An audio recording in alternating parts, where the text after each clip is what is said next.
क्या हुआ? बैठ जाओ क्या है?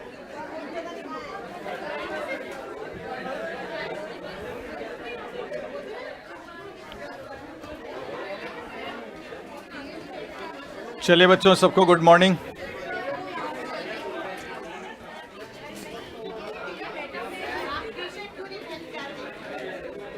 ऐसे ही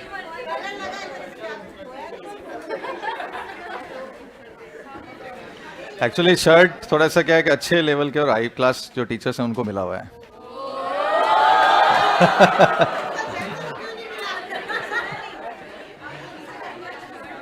चलो, कल रिजल्ट आ गया, कैसा लगा आप लोगों को अपना अपना रिजल्ट? अच्छा लगा सबको? नहीं, एक होता है ना कि सेटिस्फाइड रिजल्ट होता है कि भाई हमने इतनी ही मेहनत की थी और उतना रिजल्ट आ गया। ये तो सेटिस्फेक्शन है ना। हाँ, 2 नंबर ज्यादा मिल गए। चलो थोड़ा सा डिस्कशन करते हैं रिजल्ट के बारे में। तुम्हारे पर्सनल रिजल्ट के बारे में नहीं, ओवरऑल रिजल्ट के बारे में। जो चीज जरूरी है, जो तुम्हें ध्यान रखना या पता होना बहुत जरूरी है, उसके बारे में बात करते हैं। जैसे कई बच्चों ने मेरे को पूछा कि सर क्या रिजल्ट रहा, कितने सिलेक्शन हुए, ये पूछते हैं। तो एक्चुअली सिलेक्शन होना और गवर्नमेंट मेडिकल कॉलेज मिलना में बहुत बड़ा डिफरेंस है। कोई कहता है ना कितने सिलेक्शन हुए, तो हर उस स्टूडेंट का सिलेक्शन हुआ है जिसके 132 मार्क्स है, तो बस सारे सिलेक्टेड है। तो सिलेक्शन अलग है। क्वालिफाइंग एग्जाम, क्वालिफाइंग मार्क होता है ना कि भाई ये क्वालिफाइंग मार्क है, एग्जाम में क्वालिफाई कर गया, तो एग्जाम में क्वालिफाई कर गया मतलब सेलेक्ट है, इसका मतलब यही है। तो वो तो 132 मार्क्स वाला तो ही गया। मेन चीज क्या है, जिसको गवर्नमेंट मेडिकल कॉलेज मिलेगा, वो मेन पॉइंट है। अब वो किसको मिलेगा और क्या रहा इस बार, किस तरह सा एनवायरमेंट रहा है, कितने नंबर पर किसको मेडिकल कॉलेज मिलेगा, इसके बारे में बात करते हैं। जैसे जनरली हम बात कर रहे हैं कि मेडिकल कॉलेज, पहले तो सीट्स कितनी है, ओवरऑल सीट्स कितनी है। AIR अगर बात करते हैं, ऑल इंडिया कोटा की बात करते हैं, तो लास्ट ईयर 48,000 समथिंग सीट्स थी और इस बार बढ़ के 52,000 हो सकती है। ठीक है, वो काउंसलिंग से पहले पता चल जाएगा। तो कई बच्चों को ये पता था कि नहीं सर हमको तो पता है 1 लाख सीट है, लाख से ज़्यादा सीट है, तो वो प्राइवेट कॉलेज इंक्लूडेड है, ये ध्यान रखना है। हम बात कर रहे हैं गवर्नमेंट, प्राइवेट कॉलेज की बात करनी है तो मैं बात नहीं करूंगा, मैं सिर्फ गवर्नमेंट कॉलेज की बात करूंगा। प्राइवेट वाले अलग बच्चे होते हैं क्योंकि वो 1 करोड़ रुपए पे कर सकते हैं, तो उनके लिए तो फिर कोई भी कॉलेज हो तो सब चलता है। अपन बात कर रहे हैं गवर्नमेंट कॉलेज की। तो गवर्नमेंट सीट्स कितनी है, लास्ट ईयर कितनी थी 48,000, इस बार कितनी हो जाएगी 52,000। कब पता चलेगा? काउंसलिंग से पहले, क्योंकि MCI medical council of India बहुत सारे कॉलेजेस को परमिशन देती है, बहुत सारे कॉलेजेस से परमिशन ले लेती है, निकाल हटा भी देती है अगर वो पूरे के पूरे क्वालिफाइंग क्राइटेरिया में अप्लाई नहीं होते हैं। तो इस बार भी 5 कॉलेजेस का जो उन्होंने सर्टिफिकेट है वो निकाल दिया, हटा दिया है, प्राइवेट कॉलेजेस का, गवर्नमेंट का नहीं, क्योंकि गवर्नमेंट में तो खुद ही पैरामीटर्स में आते हैं। तो 52,000 सीट्स है। राजस्थान में कितनी सीट्स हैं? राजस्थान में 3,500 के अप्रॉक्स है। इस बार भी सिरोही के अंदर भी एक मेडिकल कॉलेज नया खुलने वाला है। अब उसकी परमिशन मिलती है या नहीं मिलती है, ये अपने को काउंसलिंग से पहले पता चलेगा। तो लगभग 3500 सीट ही है, 3,500 ऑनली। तो ये है गवर्नमेंट मेडिकल कॉलेज की सीट्स का क्राइटेरिया। 52,000 ऑल इंडिया, और राजस्थान के अंदर कितना है 3,500। तो ये 52,000 जो सीट्स है, क्या इन सब पे हम लोग जा सकते हैं क्या? तो इन सब पे हम लोग नहीं जा सकते, क्योंकि हम लोग जाएंगे सिर्फ उसके 15% कोटा पे। तो ये जो जितनी भी गवर्नमेंट मेडिकल कॉलेज है, इसका 15% जो सीट्स होता है उसको ऑल इंडिया कोटा कहते हैं, उसमें आप लोग जा सकते हो। और कहां जा सकते हो? सारी एम्स में, जो कहते हैं ना सेंट्रल ऑर्गेनाइज्ड यूनिवर्सिटीज हैं, उनमें हम लोग जा सकते हैं। वो सबके लिए ओपन है, उनको ओपन यूनिवर्सिटीज कहते हैं। बातें समझ में आ रही है मैं बोल क्या रहा हूं? कि कनेक्ट ही नहीं हो पा रही है? कितनी सीट्स बोली मैंने? 52,000। क्या इन सब की सारी सीट्स पे हम लोग जा सकते हैं क्या? हम लोग नहीं जा सकते। इसका 15% पे हम लोग जा सकते हैं, और उन यूनिवर्सिटीज में हम जा सकते हैं जो सेंट्रली ऑर्गेनाइज्ड है, जैसे एम्स हैं, जिपमेर के कॉलेजेस हैं, कुछ डीम्ड यूनिवर्सिटीज हैं, तो उनमें हम लोग जा सकते हैं। बाकी सारी हर स्टेट की हर मेडिकल कॉलेज में हम नहीं जा सकते हैं। मान लो महाराष्ट्र की या दिल्ली की कोई कॉलेज है तो वहां नहीं जा सकते, उसकी सिर्फ 15% सीट्स पे जा सकते हैं। बाकी तो उनकी स्टेट कोटा है, उस स्टेट में, जैसे राजस्थान अपना जोधपुर है, एसएन मेडिकल कॉलेज की 15% सीट की जो फिलिंग है वो ऑल इंडिया कोटा से होती है। बाकी का जो रिमेनिंग जितना भी पार्ट है वो स्टेट कोटा की फिलिंग होती है। तो 2 तरह की काउंसलिंग चलती है, ऑल इंडिया काउंसलिंग और स्टेट काउंसलिंग। अब कितने नंबर वाले को मेडिकल कॉलेज मिलने के चांस हैं इस बार? तो इस बार ऐसा मान रहे हैं कि अगर कोई जनरल कैंडिडेट है तो उसके 605 से लेके 610 मार्क्स तक अगर किसी के हैं, 605 से ऊपर और 610 के आसपास अगर किसके हैं, तो उसको मिलने के चांस हैं। चांस है ना, श्योरिटी नहीं है, मिलने के चांस है। श्योरिटी है 620, 620 के ऊपर वाले को पूरी पूरी श्योरिटी की मिल जाएगा, लेकिन 610 वाले को भी चांस है। ओबीसी में कितना चांस है? 605, 608, क्योंकि 2-3 नंबर का ही फर्क है, ज्यादा फर्क नहीं चल रहा है ना। जनरल कैंडिडेट में और ओबीसी में बहुत ज्यादा डिफरेंस नहीं आ रहा है, तो वो चल रहा है। और अगर कोई एनसीएल है, ओबीसी एनसीएल कैटेगरी का कोई है, तो 606, 605 उसको मिल जाएगा, नॉन क्रीमी लेयर कहते हैं उसको। अब बारी जो है एससी की, एससी को कितने में मिल जाएगा? तो एससी कैंडिडेट के लिए माना जा रहा है कि अगर 535 से लेके 50 के बीच में है तो उसको मिल जाएगा। और एसटी अगर कोई है तो 510, 500 से लेके 510 पे मिल जाएगा। तो ये जो मार्क्स हैं ये रेंज में क्यों है? क्योंकि ये डिपेंड करता है कि इन मार्क्स से ऊपर और कितने उस कैटेगरी के कैंडिडेट हैं। जैसे मैंने बोला कि एससी का जो स्टूडेंट है उसको 535 से लेके 550 के बीच में मिल जाएगा, लेकिन मिलेगा ये भी श्योर नहीं है, क्योंकि हो सकता है कि इससे ज्यादा वाले मार्क्स वाले बच्चे ज्यादा हो तो ऊपर ही खत्म हो जाएगा। तो जरूरी नहीं है, मान के चल रहे हैं कैसा हो सकता है। अब कैंडिडेट कितने, एससी वाले कैंडिडेट कितने, एनटी ने अपने रिजल्ट में क्वालिफाई कितना किया उन्होंने दे रखा है। इस कैटेगरी के इतने बच्चों ने क्वालिफाई किया, इस कैटेगरी के इतने बच्चों ने क्वालिफाई किया, इस कैटेगरी के इतने बच्चों ने क्वालिफाई किया, लेकिन उसके एग्जैक्ट मार्क्स कितने हैं ये अपने को पता ही नहीं है। ये तो अपने को तो पता चलेगा जब काउंसलिंग शुरू होगी। तो इसका मतलब जो कट ऑफ गई है वो लास्ट ईयर के कंपैरिजन में ज्यादा चली गई है। लास्ट ईयर 595 जनरल कैंडिडेट को भी मॉप अप राउंड के अंदर कॉलेज मिल गया था। इस बार ये माना जा रहा है कि 610 पर भी उसको स्ट्रगल करना पड़ेगा, मिलेगा या नहीं मिलेगा। अच्छा, तुमने एक और चीज नोटिस की होगी, जब न्यूज़पेपर में रिजल्ट आया तो तुमने एक बात नोटिस की, दैनिक भास्कर में एक न्यूज दे रखी थी कि एम्स दिल्ली 610 पे बंद हो जाएगा, 710 पे। सुना था, देखा उसमें कि अगर 710 मार्क्स है तो एम्स दिल्ली जो है वो खत्म हो जाएगा।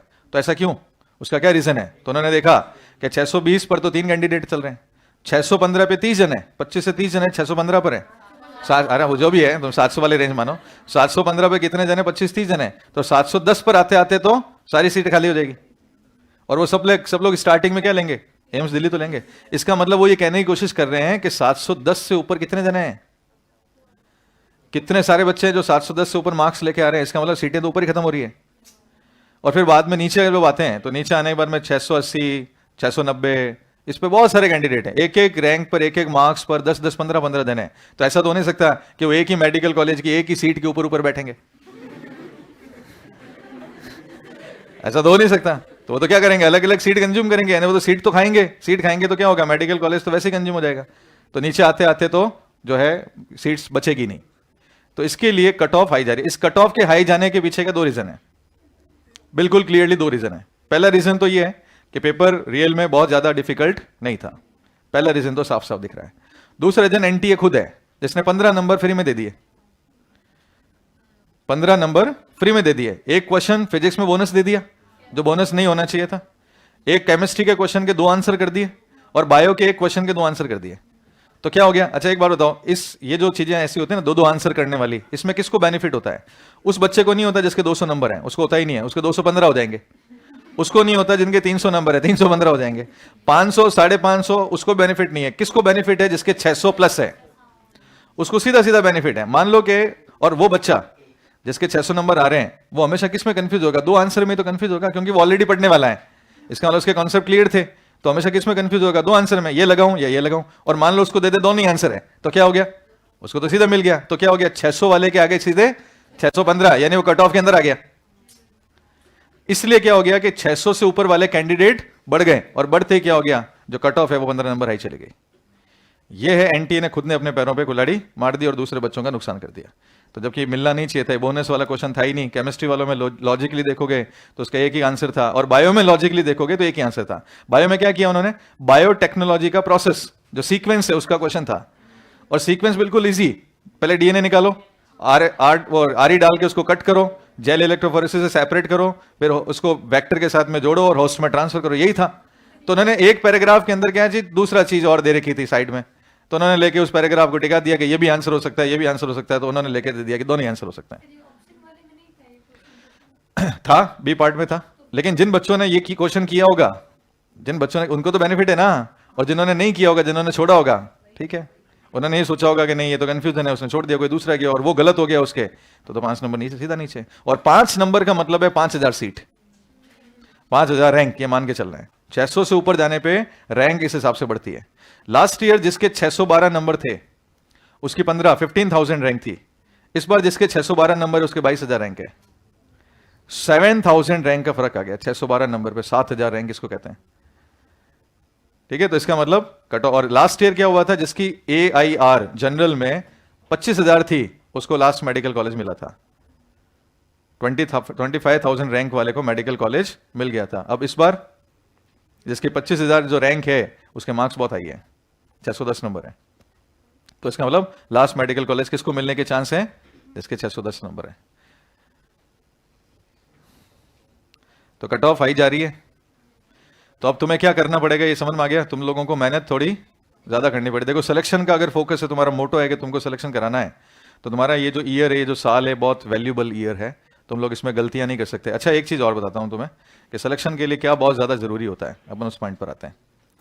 सिलेक्शन के लिए अगर आपने जब रिजल्ट का पेपर देखा तुमने, तो रिजल्ट में मैंने उस एक पैराग्राफ के अंदर 3 बातें नोटिस की, तो मुझे ऐसा फील होता है कि वो स्टूडेंट के सिलेक्शन के लिए बहुत ज्यादा इंपॉर्टेंट है। उसमें ये दिया हुआ था, टॉपर बच्चों के फोटो दे रखे थे कि ये टॉप के साउथ के मेडिकल कॉलेज, साउथ के बच्चे हैं और ये टॉपर हैं।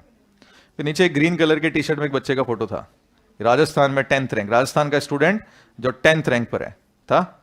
उसके साइड में एक लाइन लिखी हुई थी, पता है, बहुत अच्छी लाइन उन्होंने न्यूज़पेपर वाले ने डाली, उसने बोलने पर डाली, वो था संगत। संगत के कारण होता है सिलेक्शन, या संगत का इफेक्ट पड़ता है सिलेक्शन पे। एक ये पॉइंट मैंने नोटिस किया। उसके बाद में नीचे का एक पैराग्राफ मैंने और पढ़ा, तो उसमें लिखा हुआ था कि उस लड़के की सिस्टर SMS मेडिकल कॉलेज में पढ़ रही है और वो उसको मोटिवेट करती थी, जिसने उसको बहुत ज्यादा मोटिवेट किया। और तीसरे एक और लाइन लिखी हुई थी कि मैंने रेगुलर पढ़ाई की, नियमित स्टडी उसने की। तो मैंने 3 पॉइंट उसमें से एक्सट्रैक्ट किए, जो मेरे को ऐसा लगता है, जो मैं ऑब्जर्व करता हूं कि सिलेक्शन के लिए 3 बातें रियली बहुत ज्यादा इंपॉर्टेंट है। 1 इज रेगुलर स्टडी, आपको रोज पढ़ना पड़ेगा। अगर आप एक दिन छोड़ के एक दिन पढ़ते हो, आज नहीं कल पढ़ लेंगे, कल नहीं परसों पढ़ लेंगे, तो तुम अपने सिलेक्शन में, अपने रैंक में उतना पीछे जाते जा रहे हो। क्योंकि ये कट थ्रोट कंपटीशन है, तुमको ये समझ में आ गया होगा। क्योंकि कोई भी इंडिया का या वर्ल्ड में ऐसा कोई कंपटीशन नहीं है जिसका कट ऑफ 85% से ऊपर जा रहा है। ये नीट ही ऐसा है जिसका कट ऑफ 85% से भी ऊपर जा रहा है। यानी 720 में से 620 नंबर लेके आने पड़ रहे हैं तो मेडिकल कॉलेज मिल रहा है। तो इससे बड़ा कंपटीशन तो कोई हो ही नहीं सकता। तो तुम्हें इतने हायर मार्क्स लेके आने पड़ेंगे। इतने हायर मार्क्स में तुम्हें करना क्या है, तुम्हें पेपर पूरा अटेंड करना है और उसमें तुम गलतियां और नहीं कर सकते। पेपर तुम्हें पूरा अटेंड करना है, फिजिक्स में सारे क्वेश्चन करने हैं, केमिस्ट्री में सारे क्वेश्चन करने हैं, बायो में सारे क्वेश्चन करने हैं, और गलतियां और नहीं कर सकते, उसमें नेगेटिव नहीं कर सकते, तभी तो मार्क्स इतने ज्यादा आएंगे। तो इतना जबरदस्त कंपटीशन है कि पेपर की सारी एक्यूरेसी पे ध्यान दो, पेपर को पूरा ढंग से करो, सारे क्वेश्चन कवर करो और एक भी क्वेश्चन उसमें नेगेटिव नहीं करो, तब जाके सिलेक्शन हो रहा है। मैं तुम्हें डरा नहीं रहा हूं, मैं तुम्हें रियलिटी बता रहा हूं। तुम ये बात ध्यान रखना कि मैं तुम लोगों को टेंशन दे रहा हूं, स्ट्रेस दे रहा हूं, नहीं। तुम जितनी जल्दी सच्चाई पे आ जाओगे उतना ज्यादा तुम्हारे लिए अच्छा है। रियलिटी पे आओ, क्योंकि हम सिलेक्शन की बात कर रहे हैं और सिलेक्शन हलवा नहीं है कि खाया और निकल गए, ऐसा नहीं है। उसके लिए मेहनत तो करनी पड़ेगी, ठीक है। तो सबसे पहला पॉइंट क्या है कि रेगुलर स्टडी। अगर आप जैसे मान लो कि घर में किसी की शादी है या पड़ोस में किसी की शादी है, शादी में घूम रहे हैं, कर रहे हैं, आज नहीं कल पढ़ लेंगे, ये टाइम वेस्ट कर रहे हो, तो इतना टाइम तुम्हारे पास में नहीं है। रेगुलर स्टडी, रोज पढ़ना है, मतलब पढ़ना है। दूसरा, लाइफ में सबसे ज्यादा इंपॉर्टेंट है मोटिवेशन। अब आप लोग ये सोचो कि सर आएंगे, रोज हमको याद दिलाएंगे, बेटा तुमको मेडिकल कॉलेज में जाना है, तुम्हें MBBS करना है, रोज तुम्हें मैं ये मोटिवेट करूं। इससे ज्यादा बेटर है तुम्हारा सेल्फ मोटिवेशन होना चाहिए। सेल्फ मोटिवेशन बहुत जबरदस्त होता है। अगर आपका ड्रीम है, आपका गोल है कि आप मेडिकल कॉलेज में जाने वाले हो, तो उठने के बाद और सोने से पहले रोज आपके दिमाग में ये पॉइंट आना चाहिए कि मैं पढ़ाई क्यों कर रहा हूं, क्योंकि मेरा सिलेक्शन होना चाहिए। क्यों कर रही हूं, मेरा सिलेक्शन होना चाहिए, मेरे को मेडिकल कॉलेज में जाना चाहिए। सेल्फ मोटिवेशन अंदर बहुत ज्यादा जरूरी है। रोज तुम्हें याद आना चाहिए कि मेरे को पढ़ाई करनी है, मेरे को कॉलेज जाना है, मेरे को पढ़ाई करनी है और मेरे को कॉलेज जाना है। और इससे बढ़िया प्रोफेशन लाइफ में कुछ नहीं है। ये जो MBBS है, जो डॉक्टर है, इससे बढ़िया प्रोफेशन लाइफ में कुछ हो ही नहीं सकता। गर्ल्स के लिए तो परफेक्टली कुछ नहीं हो सकता। यही है सबसे बेस्ट प्रोफेशन, यही होता है। तो इसके लिए तो तुम्हें बहुत मेहनत करनी चाहिए। और बॉयज के लिए वैसे बहुत सारे रास्ते होते हैं, लेकिन ये बहुत अच्छा प्रोफेशन, ऐसा मैं मानता हूं, सबके लिए है, चाहे वो बॉयज हो चाहे वो गर्ल्स हो। दूसरा पॉइंट, तीसरा पॉइंट क्या है, उसने बोला कि संगत, जो बोला ना इन्होंने, एनवायरमेंट। वो संगत का मतलब क्या कहना चाह रहा है, वो कह रहा है एनवायरमेंट बहुत अच्छा होना चाहिए। मान लो कि एक हॉस्टल में 2 बच्चे रह रहे हैं, एक रूम में 2 स्टूडेंट हैं। एक स्टूडेंट कह रहा है कि यार मेरा अगले वीक टेस्ट है, मेरे को अब से प्रिपरेशन करनी है। और मैं आज से शुरू कर रहा हूँ प्रिपरेशन, दूसरा बच्चा कह रहा है नहीं यार आज एक नई मूवी लगी है अपन देख के आ जाते हैं, तो पता क्या होगा, वो डाइवर्ट नहीं होगा। जो मूवी देखने वाला वो ये नहीं कहेगा अपन पढ़ लेते हैं, जो पढ़ने वाला है वो ये कह देगा चलो यार आज मूवी देख लेते हैं। तो डाइवर्जन हैवी किधर की तरफ होता है, जहां पे पढ़ाई नहीं करनी पड़ती है तो उधर डाइवर्जन आता है। तो वो डाइवर्जन होते ही उसका वो एक दिन तो खराब हो गया, जो उसकी प्लानिंग थी, जो उसको प्रिपरेशन करना था, वो दिन तो खराब हो गया, और वो दिन उसको वापस नहीं मिलेगा। इसका मतलब आपका जो एनवायरनमेंट है, आपकी जो फ्रेंडशिप है, वो ऐसी होनी चाहिए दोनों एक दूसरे को मोटिवेट करें। एक थक रहा हो कि यार अपन थक जाते, नहीं बेटा अपने को पढ़ना है, तो अपन दोनों मिलके मेडिकल कॉलेज में जाना चाहते हैं, तो उसको मोटिवेट करे, दूसरा वाला पहले वाले को मोटिवेट करे, तो दोनों का इतना जबरदस्त कॉम्बो रहे, एनवायरनमेंट रहे कि दोनों मिलके मेहनत करेंगे। अच्छा, मेहनत कितना ड्यूरेशन है, तुम्हें कितनी मेहनत करनी है, क्या तुम्हें पूरी जिंदगी मेहनत करनी है? नहीं। जून खत्म हो गया, almost July, August, September, October, November, December and जनवरी। जनवरी में तुम्हारा एनी हाउ कोर्स पूरा हो जाना चाहिए, चाहे वो कोचिंग वाइज हो चाहे तुम्हारा पर्सनल हो। जनवरी तक तुम्हारा सिलेबस कंप्लीटली कवर्ड होना चाहिए परफेक्टली। उसके बाद क्या होता है, फेब में, मार्च में और अप्रैल में टेस्ट, क्वेश्चन प्रैक्टिस और रिवीजन। टेस्ट, क्वेश्चन प्रैक्टिस और रिवीजन। जो हमारी कमियां हैं वो टेस्ट से उजागर होती निकल के बाहर आती है, उसको दूर करो, रिवाइज करो। एनसीईआरटी कम से कम 4 से 5 बार पढ़नी पड़ती है। उसके बाद यानी जनवरी से लेके आगे कम से कम 4 बार एनसीईआरटी। तुम लोग ऐसे तो नहीं कि एक बार पढ़ने में याद हो जाएगा, एक बार पढ़ोगे कुछ चीजें याद होगी, कुछ चीजें भूल जाओगे, फिर अगली बार पढ़ोगे कुछ चीजें और याद होगी, कुछ चीजें और भूल जाओगे, और पढ़ोगे कुछ चीजें और याद होगी, कुछ और भूल जाओगे। यानी 5 बार जाते जाते तुम्हारी पूरी कमांड आएगी। तो इसका मतलब जनवरी के आगे तुम्हें एनसीईआरटी बार बार पढ़नी है, खूब सारे क्वेश्चन प्रैक्टिस करनी है, टेस्ट बहुत सारे देने हैं, जो गलतियां होती है उसको अपने को सुधारना है। ऐसे करते हुए पूरा पैकेज बनता है, तब जाके सिलेक्शन होता है। तो इसलिए तुम ये सोचते हो कि रोज के 2 घंटे पढ़ने से सिलेक्शन हो जाएगा, 3 घंटे पढ़ने से सिलेक्शन हो जाएगा, नहीं होगा। खाली बायो पढ़ने से सिलेक्शन हो जाएगा, नहीं होगा। मौज मस्ती में सिलेक्शन हो जाएगा, नहीं होगा। ठीक है, ये एक बहुत जबरदस्त एक तरह से अपन कह सकते हैं प्रतिज्ञा है कि भाई मेरे को सिलेक्शन कराना ही कराना है, एनी हाउ मेरे को सिलेक्शन कराना है। उसके लिए तुम्हारा पूरा दिमाग, तुम्हारा ब्रेन, तुम्हारे फिजिकल एक्टिविटी, फिजियोलॉजी सब उसी पर फोकस होना चाहिए कि मेरे को एनी हाउ सिलेक्शन कराना है। और ये साल मेरे लिए बहुत, मैंने हमेशा बोला है fees is not a matter, time is matter. आपने फीस पे किया इसलिए पढ़ना है, नहीं। मैंने अपनी लाइफ का एक बहुत इंपॉर्टेंट ईयर इसमें इनपुट किया और मेरे को सिलेक्शन कराना है। ये एक ईयर है, ये वापस नहीं आएगा, इस साल वापस नहीं आएगा, और मेरे को इस साल ही मेडिकल कॉलेज में जाना है। और मेडिकल कॉलेज में जाओगे तो तुम्हें बहुत अच्छा फील होगा, तुम्हें ये फील होगा कि नहीं मैं एक बहुत बेस्ट प्रोफेशन के अंदर जा रहा हूँ और मैं डॉक्टर बनने वाला हूँ। मान लो कि कुछ भी गड़बड़ी होती है लाइफ में, कुछ भी प्रॉब्लम हो जाती है मान लो, तो एक प्रोफेशन हमेशा काम करेगा, वो है तुम्हारा खुद का, क्योंकि ये सेल्फ डिग्री है। आप कहीं पर भी रहोगे, अपनी क्लिनिक लगाओगे, अपना जो है सिस्टम चलाओगे, पैसा कमाओगे, सब कुछ करोगे, किसी पे डिपेंड रहने की जरूरत नहीं है। गर्ल्स के लिए तो बहुत अच्छा पॉइंट है। गर्ल्स क्या सोचती है ज्यादातर कि मैं आईएएस बन जाऊं, आईपीएस बन जाऊं, एक यूपीएससी का एग्जाम उसके दिमाग में होता है। दूसरा वो सोचते हैं बैंक की जॉब कर लेते हैं। तीसरा होता है टीचर बन जाते हैं। बट मेरी नजरों में गर्ल्स अगर किसी भी सिस्टम के अंडर में काम करती है तो उसके हैरेसमेंट के चांसेस बहुत हाई होते हैं, ऐसा मेरा मानना है। ठीक है, जो कि एनवायरमेंट है, जैसा कि सिस्टम चलता है, जैसा कि हम लोग ऑब्जर्व करते हैं कि अगर किसी भी गर्ल, कोई लेडी किसी भी सिस्टम के अंडर में काम करती है, किसी सुपीरियर के अंडर में काम करती है, तो उसके हैरेसमेंट के चांसेस बहुत हाई होते हैं, बहुत पीक पर होते हैं। इसलिए गर्ल्स को हमेशा ऐसा जॉब करना चाहिए जो सेल्फ हो, सेल्फ डिपेंडेंट हो, जो किसी के अंडर में काम करने की जरूरत नहीं पड़े, क्योंकि तुम्हारी क्लिनिक तुम्हारी है, पेशेंट की हैंडलिंग तुम्हारी है, तुमको देखना पेशेंट को, नहीं देखना वो तुम्हारा काम है, अच्छा ट्रीट करना नहीं करना तुम्हारा काम। तुमको किसी के अंडर में काम करने की जरूरत नहीं है, तुम जहां रहोगे वहां पे पैसा कमा सकते हो, किसी के ऊपर डिपेंड रहने की जरूरत नहीं है। लाइफ में क्या फेजेस आते हैं, क्या चेंजेस आते हैं, सब कुछ है। और बॉयज को तो करना ही चाहिए, मेरे को ऐसा लगता है कि सबसे बेस्ट। और कोविड ने हमको एक बहुत अच्छी बात सिखाई कि जब कुछ नहीं था तो एक ही था, मेडिकल। जब सबको अपनी लाइफ थ्रेटनिंग पता चला कि यार लाइफ में सबसे ज्यादा इंपॉर्टेंट क्या है, तो वो क्या था, मेडिकल, और दूसरा क्या था, नर्सिंग। ऐसा लग रहा था कि ये सिस्टम है। सबसे पहले वैक्सीन किसको लगी, डॉक्टर्स को लगी।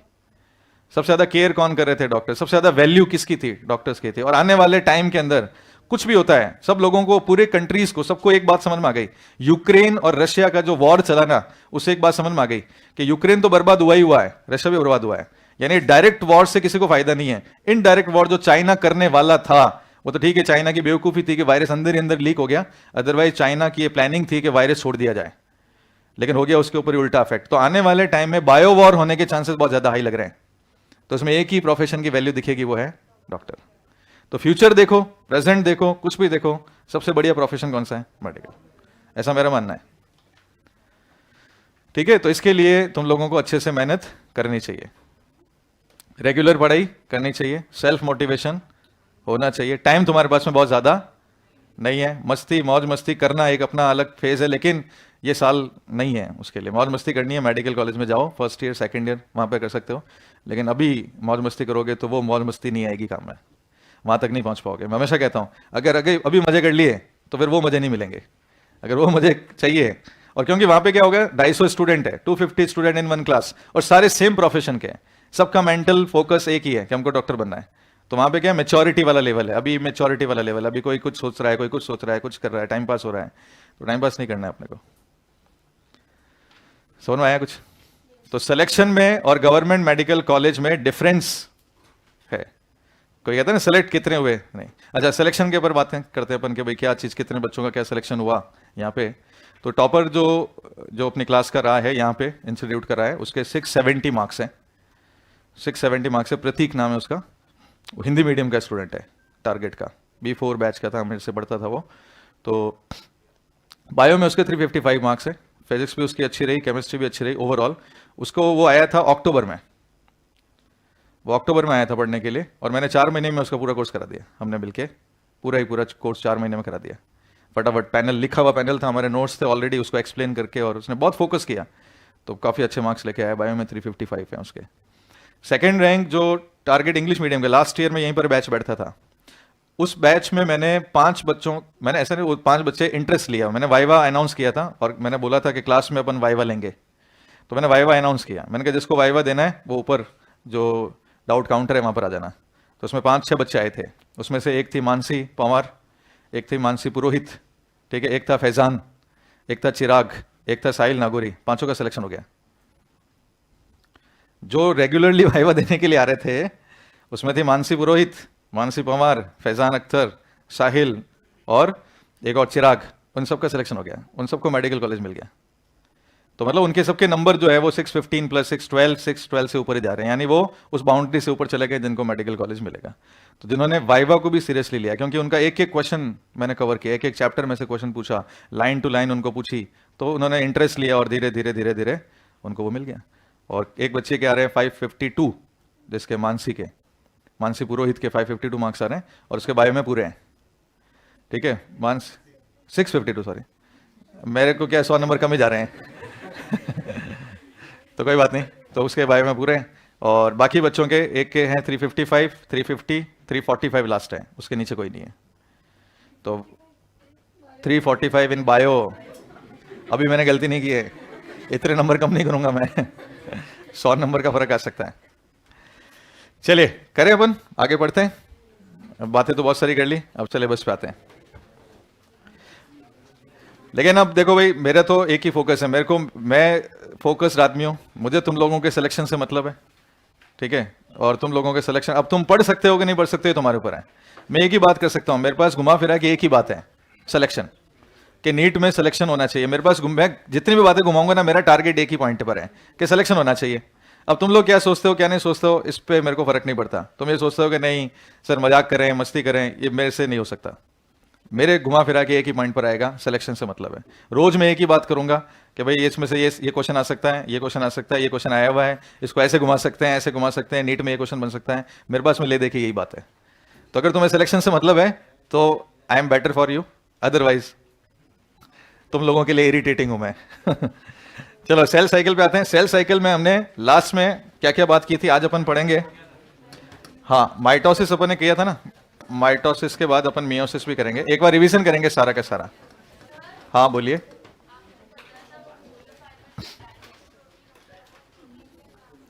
मोटर प्रोटीन रोटेट करता है एक्सिस पे, मोटर प्रोटीन है, रेनिन प्रोटीन है।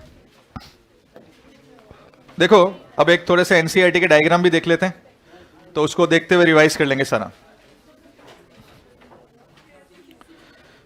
देखिए ये क्या बता रहा है, सेल साइकिल।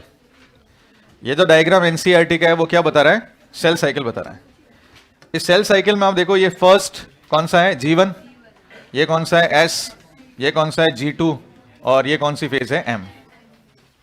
तो G1, S, G2 और M। जैसे कि मैंने कहा था कि जीवन में क्या क्या होता है, जीवन में आरएनए बनता है, जीवन में प्रोटीन बनता है, सेल मेटाबॉलिकली एक्टिव होती है, याद हो रहा है। और जीवन के लास्ट में कौन सी फेज आ जाती है, G0, अगर कोई सेल डिवाइड नहीं कर रही है या ओकेजनली डिवाइड कर रही है तो जीवन से बाहर निकल के वो किस में चला जाएगा, जी नॉट में। तो इसको हमने कहा था क्विसेंट फेज, ये क्विसेंट फेज है। इस फेज में सेल मेटाबॉलिकली एक्टिव होगी लेकिन प्रोलिफरेट नहीं करेगी, डिवीजन नहीं करेगी, मेटाबॉलिज्म चल रहा है यानी जिंदा है। जी नॉट में सेल जिंदा है लेकिन डिवीजन नहीं कर रही है। तो फिर से जीवन में क्या क्या हुआ, जीवन में आरएनए बना, प्रोटीन बना, सेल ऑर्गेनली डबल हुए, मेटाबॉलिकली सेल हाईली एक्टिव है। और अगर इसके एंड में देखेंगे तो सेल निकल के कहां गया, जी नॉट में, और जी नॉट में सेल मेटाबॉलिकली एक्टिव है बट प्रोलिफरेट नहीं कर रही है। ठीक है, अब जीवन से जब एस में जाएगा तो यहां पर एक चेक पॉइंट लगेगा, याद करो, जीवन एस चेक पॉइंट, जीवन एस चेक पॉइंट, जिसको कहा था हमने CDK1। वो CDK1 ये चेक करेगा कि डीएनए रेप्लिकेशन के लिए रेडी है या नहीं है। अगर डीएनए रेप्लिकेशन के लिए रेडी है तो उसको आगे के फेज के लिए भेज देगा, और अगर रेडी नहीं है तो उसको रिपेयर करेगा, जो भी करना है उसके लिए उसको थोड़ा सा रोक देगा, तो जीवन फेज लंबी चली जाएगी। एस फेज में क्या होता है, एस फेज में डीएनए का रेप्लिकेशन होता है, डीएनए डबल हो जाता है, क्रोमेटिन 2C का 4C, लेकिन सेल की प्लॉइडी पे कोई फर्क नहीं आता, सेल डिप्लॉइड ही रहता है। तो 2N का 2N रह जाएगा लेकिन क्रोमेटिन 2C का 4C हो जाएगा। साइटोप्लाज्म में सेंट्रियोल या सेंट्रोसोम डबल हो जाएगा, ये भी हमने देखा था। एस फेज में सेंट्रियोल सेंट्रोसोम भी क्या हो जाते हैं, डबल हो जाते हैं साइटोप्लाज्म, और हिस्टोन का सिंथेसिस हो जाता है। अब एस से फिर कहां जाएगा, G2 में। G2 में क्या होगा, फिर आरएनए बनेंगे, प्रोटीन्स बनेंगे, यहां पर भी एक चेक पॉइंट लगेगा, CDK2 या MPF। वो ये चेक करेगा कि रेप्लिकेशन कंप्लीट हुआ है या नहीं हुआ है। अगर रेप्लिकेशन कंप्लीट नहीं हुआ है तो G2 थोड़ी सी और लंबी हो जाएगी और रेप्लिकेशन यहां पे जाते हुए कंप्लीट हो जाएगा। फिर मैंने कहा था कि G2 आने के बाद अब आएगी M फेज। M फेज को हमने दो फेज में डिवाइड किया है, कैरियोकाइनेसिस और साइटोकाइनेसिस। कैरियोकाइनेसिस में प्रोफेज, मेटाफेज, एनाफेज और टीलोफेज आएगा, और साइटोकाइनेसिस का मतलब है साइटोप्लाज्मिक डिवीजन। तो पहले न्यूक्लियस डिवाइड करेगा फिर साइटोप्लाज्म करेगा। तो सबसे पहले अपन आगे थे इसमें प्रोफेज में। प्रोफेज यानी प्रिमिटिव फेज, प्रो यानी पहले वाली फेज, फर्स्ट फेज है ये। इसमें मैंने कहा था MPF, सबसे पहले खिलाड़ी कौन है, MPF है। MPF हिस्टोन प्रोटीन का क्या करेगा, फॉस्फोराइलेशन करेगा, और जब हिस्टोन का फॉस्फोराइलेशन करेगा तो सबसे पहले क्रोमेटिन का कंडेंसेशन शुरू होगा, और जब क्रोमेटिन का कंडेंसेशन शुरू होगा तो क्रोमोसोम बनने स्टार्ट हो जाएंगे, पतले क्रोमेटिन जो है क्रोमोसोम दिखाई देने स्टार्ट हो जाएंगे। ठीक है, उसमें सेंट्रोमियर भी दिखने लग जाएगा, लेकिन काइनेटोकोर अभी तक दिखेगा नहीं। दूसरा उसका काम था, उसने किया था ट्यूब्यूलिन प्रोटीन का फॉस्फोराइलेशन। तो क्या हो गया था, जो स्पिंडल फाइबर है और एस्ट्रल रेज है ये बनने स्टार्ट हो गए थे, जिसको हमने कहा था माइटोटिक अपैरेटस। फिर वो स्पिंडल फाइबर की लेंथ बढ़ने लगी तो सेंट्रोसोम जो थे वो घिसकते पोल्स पे पहुंचने लगे और पॉल पर पहुंच गए। याद आ रहा है तुम्हें, पोल्स पे जा रहे हैं। और लास्ट में उसने किया था गोल्जी बॉडी का, है ना, न्यूक्लियर लेमिन का फॉस्फोराइलेशन किया, तो एट लास्ट में न्यूक्लियर एनवेलप, न्यूक्लियोलस, ठीक है, ER, GB ये सब डिसअपियर हो गए। ये तो था प्रोफेज। फिर आगे किसके ऊपर, मेटाफेज। मेटाफेज में मैंने कहा कि स्पिंडल फाइबर लंबे हो जाएंगे, क्रोमेटिन का कंडेंसेशन कंप्लीट हो जाएगा, क्रोमोसोम यहां पे दिखने लगेगा। यहां पर आप क्रोमोसोम की मॉर्फोलॉजिकली स्टडी कर सकते हो, काइनेटोकोर की डिस्क भी दिखने लगेगी, और जो फाइबर है वो काइनेटोकोर को पकड़ लेंगे, होल्ड कर लेंगे, और फिर कुछ छोटे होंगे कुछ फाइबर लंबे होंगे। याद करो, उसको कहा था transition to metaphase. Early prophase, early prophase में क्या दिख रहा है तुम्हें, क्रोमेटिन नजर आ रहा है, कंडेंसेशन हो रहा है, लेकिन न्यूक्लियर एनवेलप अभी भी दिखाई दे रहा है। लेट प्रोफेज, क्रोमोसोम जैसे स्ट्रक्चर नजर आ रहे हैं, न्यूक्लियर एनवेलप डिसअपीयर होना स्टार्ट हो गया। ट्रांजिशन टू मेटाफेज, इसमें देखो काइनेटोकोर नजर आ रहा है, स्पिंडल फाइबर नजर आ रहे हैं, क्रोमोसोम ऊपर नीचे नजर आ रहे हैं। और फिर मैंने क्या कहा था, जो एक लॉन्ग फाइबर है एक शॉर्ट फाइबर है, तो जो लॉन्ग फाइबर होता है उस पर प्रेशर ज्यादा लगता है, इसलिए वो खींचते ही थोड़ा सा टूट जाता है। फिर टूटने के बाद में वो ऊपर वाले फाइबर के साथ जाके कनेक्ट हो जाता है, तो धीरे धीरे धीरे धीरे दोनों तरफ के फाइबर की लेंथ इक्वल हो जाती है और सारे क्रोमोसोम सेंटर में आ जाते हैं, जिसको इक्वेटोरियल प्लेट या फिर मेटाफेज प्लेट कहते हैं। ज्यादा है कि स्पिंडल अपैरेटस पूरा बन गया और ये मेटाफेज प्लेट यहां पे नजर आ रही है। फिर आता है एनाफेज, ये पढ़ना था अपने को, एनाफेज से स्टार्ट करते हैं।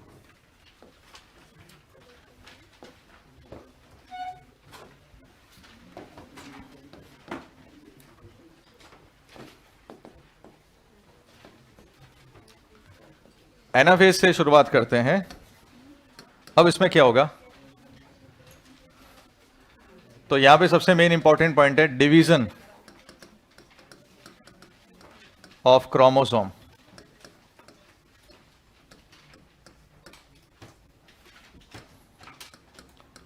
सबसे पहला पॉइंट ये है कि डिवीजन ऑफ क्रोमोसोम, अगर यहां पे डिवीजन होगा क्रोमोसोम का, इसका मतलब है स्प्लिटिंग ऑफ सेंट्रोमियर। सेंट्रोमियर क्या होंगे, यहां पे स्प्लिट कर देंगे, और यहां पे क्या होगा, sister chromatid.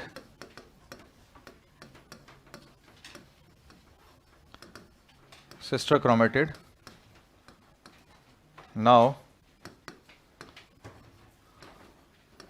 they are called single chromosome.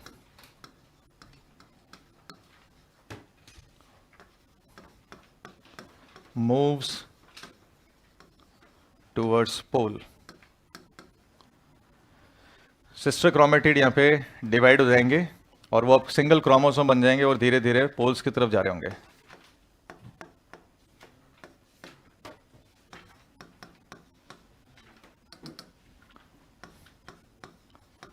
Shortening of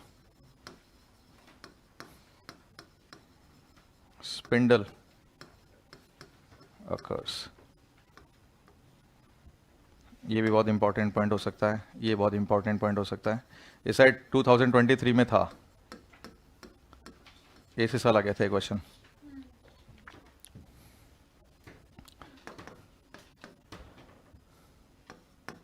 इसको बोलते हैं study phase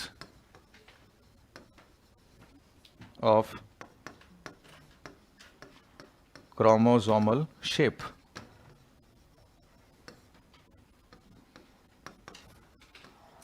On the basis of centromere location.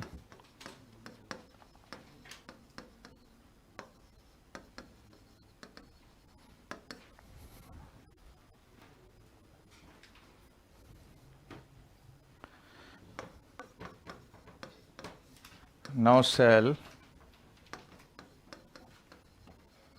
becomes tetraploid, यानी जो 2n है वो यहाँ पे 4n नजर आएगी। ये क्वेश्चन पूछा जा सकता है इन फ्यूचर।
ऑन करना है, मतलब टेम्परेचर लो करना है।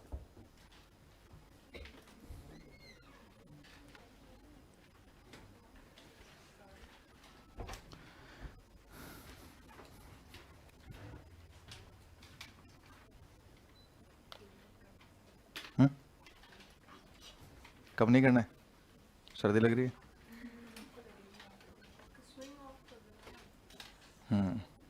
ये तो ये ऊपर रहेगा तो तुमको हवा थोड़ी आ रही है। चालू तो था ये।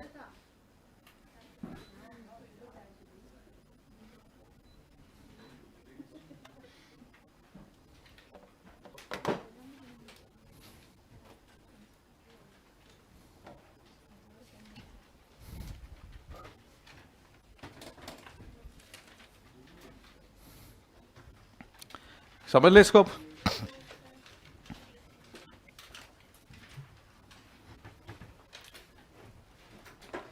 और सिलेक्शन किसी का भी हो सकता है, वो ये भी ध्यान रखना।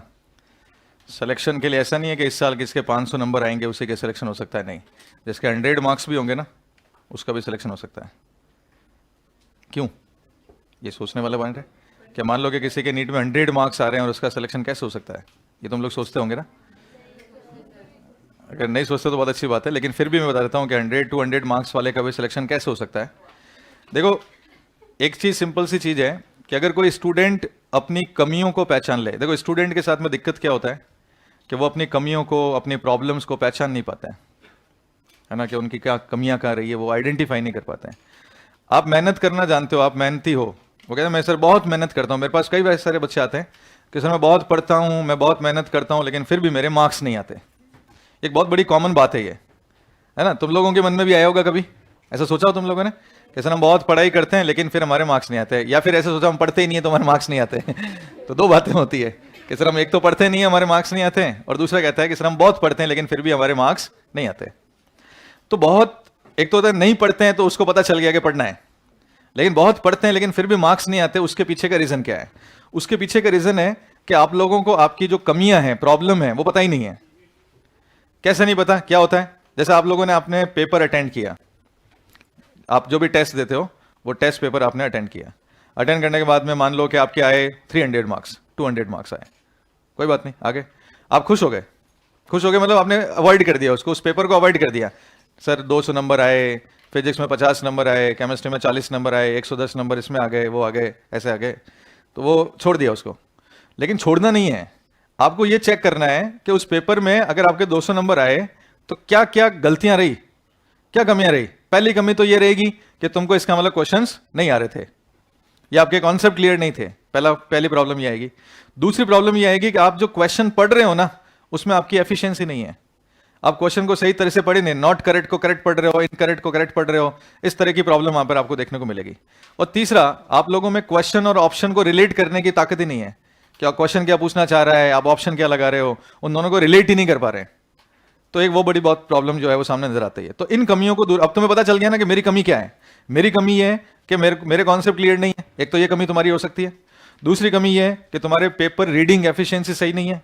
तीसरी कमी ये है कि तुम क्वेश्चन और ऑप्शन को रिलेट ही नहीं कर पा रहे हो। और चौथा हो सकता है कि तुम्हारी OMR फिलिंग की तरीका सही नहीं है, तुम्हारा गोला बाहर निकल जाता है, कभी आज छोटा भर देते हैं, हल्का भर देते हैं, ऐसा भी हो जाता है। या फिर जो छोड़ दिया उसमें वो गोला भर दिया और पीछे की पूरी सीरीज गलत हो गई। तो ये एक बहुत बड़ी प्रॉब्लम है। तो अपने को पता चल गया कि ये सारी प्रॉब्लम्स हैं, इनको दूर करते जाओ, तुम्हारे मार्क्स बढ़ते जाएंगे।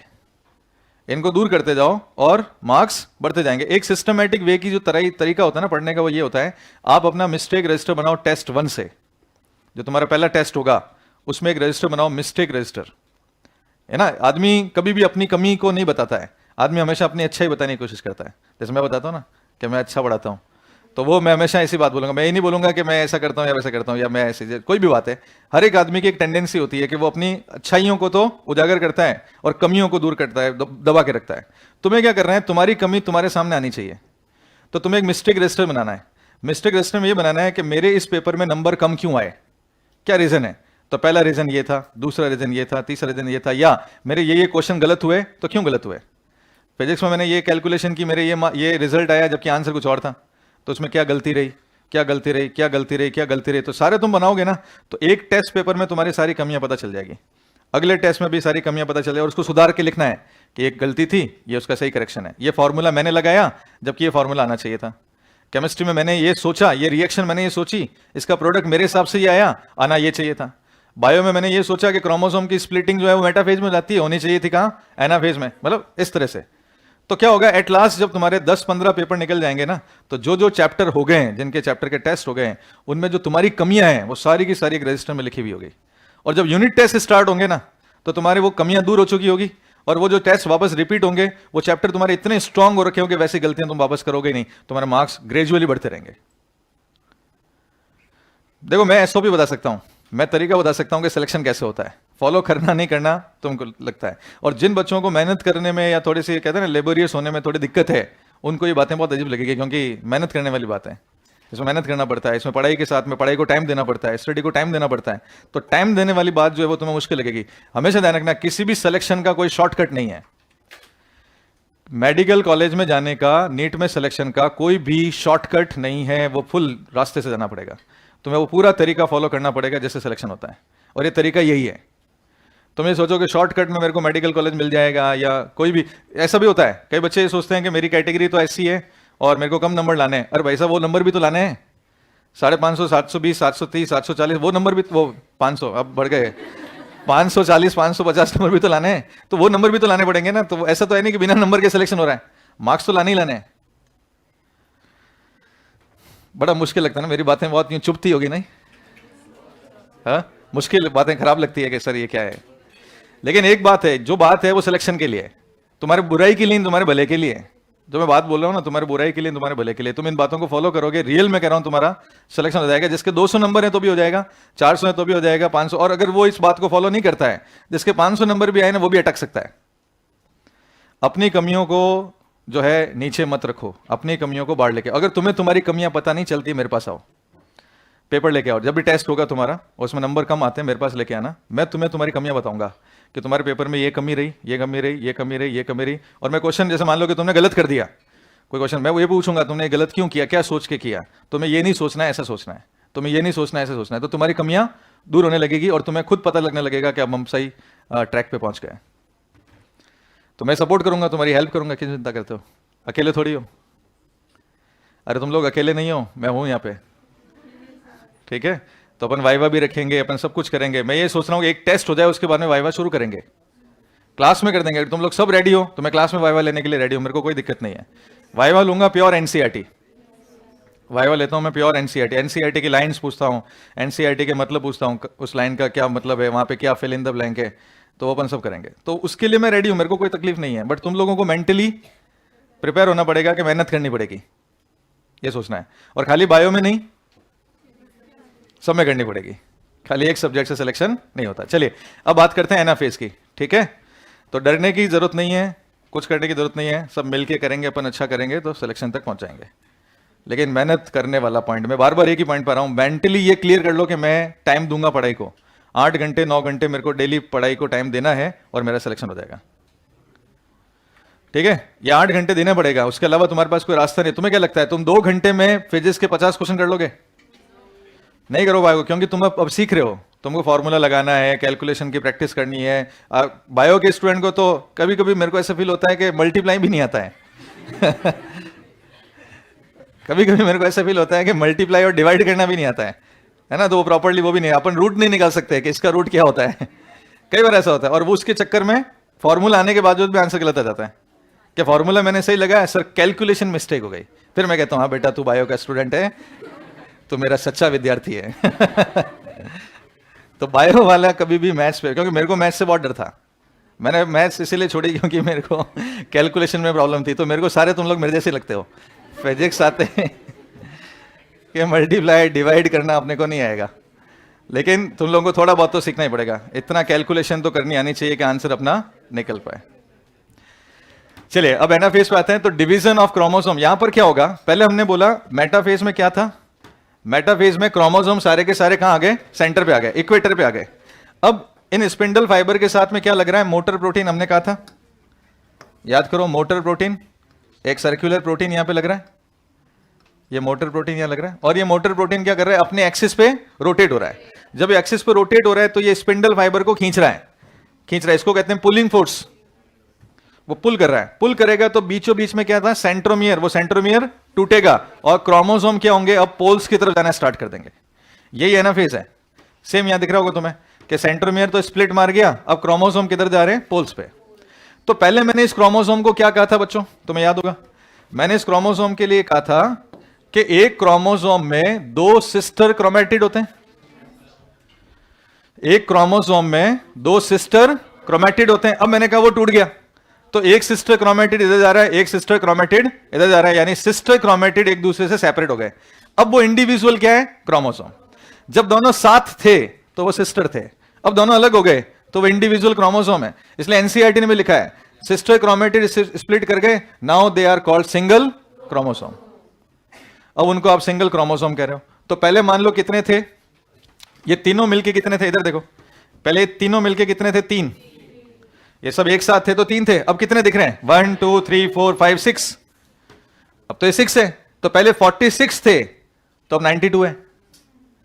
पहले 46 थे तो अब क्या है? 92। और जब मैंने 46 को कहा था 2n, तो 92 को क्या बोलूंगा? 4n। तो अब ये 2n से क्या हो गया? 4n। सुन भाई बात, तो क्या क्या हुआ? सबसे पहले डिवीजन हुआ क्रोमोसोम का, सेंट्रोमेर स्प्लिट कर गया, सिस्टर क्रोमेटिड को अब हमने क्या बोला है? इंडिविजुअल क्रोमोसोम है, they move towards the poles की तरफ जा रहे हैं। Shortening of the spindle fibre, ऐसा क्यों हो रहा है? क्योंकि स्पिंडल फाइबर की लेंथ छोटी होती जा रही है, शॉर्ट होते जा रहे हैं। और study phase of the chromosome on the basis of shape, यहां पर आप मेटासेंट्रिक, सब मेटासेंट्रिक, एक्रोसेंट्रिक वाले क्रोमोसोम यहां पे देख पाओगे। मॉर्फोलॉजिकली स्टडी कहां होती है? मेटाफेज। मॉर्फोलॉजिकली स्टडी कहां होती है? मेटाफेज। बट सेंट्रोमियर की लोकेशन पर बेस्ड स्टडी कहां होती है? एनाफेज पे होती है। Now cell become tetraploid. अब सेल क्या दिख रही है? टेट्राप्लॉइड दिख रही है। ये एनसीईआरटी का डायग्राम, ये एनसीईआरटी का डायग्राम एनाफेज में दिख रहा है। दिख रहा है तुम्हें कि क्रोमोसोम जो है वो कहां जा रहे हैं? पोल्स की तरफ जा रहे हैं। और पहले स्पिंडल फाइबर लंबा था, अब कैसा हो गया? छोटा हो गया, शॉर्टनिंग हो गई और ये डिवाइड हो रहे हैं। ये है एनाफेज। डन। ये तो एनसीईआरटी का डायग्राम है, वो तो हो गया ना, वो स्लाइड तो लिख ली तुम लोगों ने। अब आता है टीलोफेज, लास्ट। नाम ही है टीलो यानी टेल। अब जो फेज है वो है टेल। इसको बोलते हैं last phase of mitosis, last phase of karyokinesis.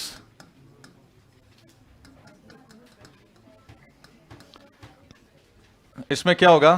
Chromosome पहुंच जाएंगे पोल्स पे, chromosome reaches on the pole, chromosome respective pole पे पहुंच गए, chromosome lose their identity,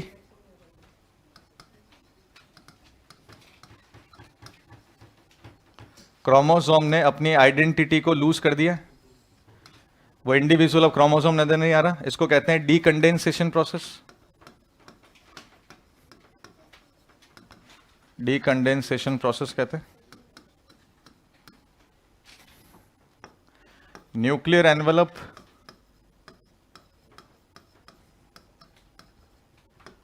nucleolus,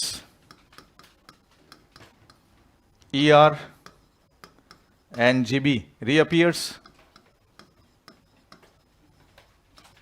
ये दोबारा से दिखने लगेंगे, यानी आप इसको कह सकते हो रिवर्स ऑफ प्रोफेज।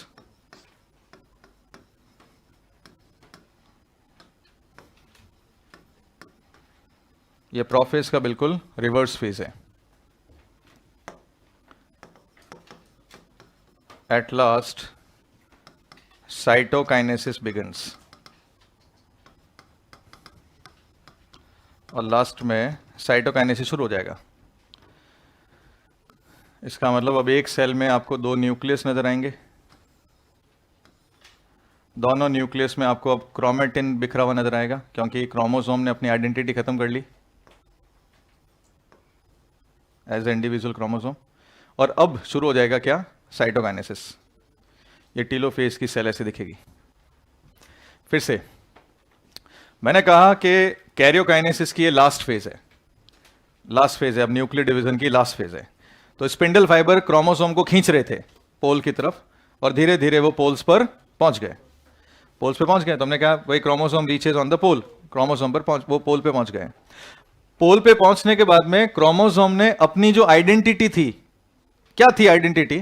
कि दे आर कंडेंस्ड क्रोमेटिन, वो क्रोमेटिन के कंडेंसेशन से बने थे। अब क्या हो रहा है? उनका होगा डीकंडेंसेशन, यानी डीफॉस्फोराइलेशन। आप इस वर्ड को क्या कह सकते हो?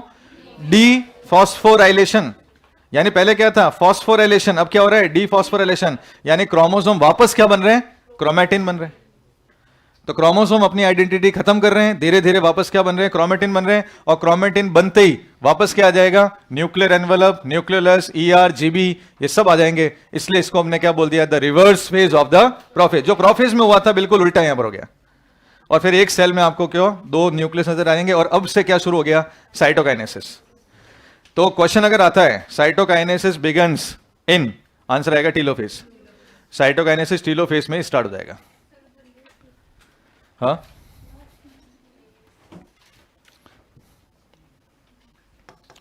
At last cytokinesis begins. हाँ, क्योंकि इंटरफेज वापस आएगी अब, क्योंकि डिवीजन खत्म हो रहा है। एक बार बताओ, कोई भी सेल या कोई भी डीएनए कब एक्टिवेट होता है? क्रोमोसोम में या क्रोमेटिन में? क्रोमेटिन में। तो मान लो कि दो नई सेल बनेगी, तो इनको वापस नए एंजाइम, नए प्रोटीन की जरूरत पड़ेगी, तो इसको डीएनए को वापस क्या करना पड़ेगा? एक्टिवेट। और एक्टिवेशन कब होता है? क्रोमेटिन में।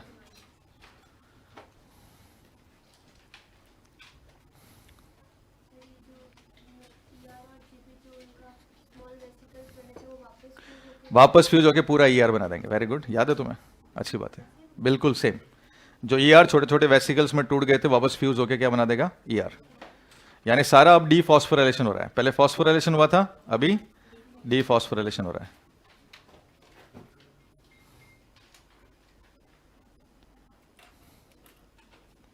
हो गया? तो एक बार मेरे को रिवाइज करा दो तुम, मेरे को रिवीजन की जरूरत है। तो प्रोफेज में क्या हुआ? प्रोफेज में क्या हुआ? सबसे पहले क्रोमेटिन का कंडेंसेशन हुआ और क्रोमोसोम बना, ये था पहला स्टेप। दूसरा स्टेप, सेंट्रियोल। सेंट्रियोल ने स्पिंडल और एस्ट्रल फाइबर बनाए, जिसको कहा माइटोटिक अपैरेटस। जैसे जैसे स्पिंडल की लेंथ बढ़ी, वैसे वैसे सेंट्रोसोम पोल्स की तरफ जाना स्टार्ट हो गया था। और तीसरा step, ER, nuclear envelope, nuclear, सारे के सारे क्या हो गए? डिसअपियर हो गए। जब वो कंप्लीटली डिसअपियर हुए, that is the mark indication of metaphase. तभी मेटाफेज शुरू हो गया। मेटाफेज में काइनेटोकोर दिखा, क्रोमोसोम का कंडेंसेशन कंप्लीट। या क्रोमोसोम की स्टडी आप कर सकते हो, मॉर्फोलॉजिकल स्टडी कर सकते हो। स्पिंडल फाइबर जाके काइनेटोकोर से अटैच होंगे, पहले ऊपर नीचे दिखेंगे, फिर वो एडजस्ट होंगे और बिल्कुल सेंटर में आ जाएंगे, जिसको बोलेंगे मेटाफेज प्लेट या इक्वेटोरियल प्लेट। अब डाइनिन प्रोटीन या मोटर प्रोटीन इनको पकड़ पकड़ के खींचेगा, तो क्या टूटा? सेंट्रोसोम। क्या टूटा? सेंट्रोमियर।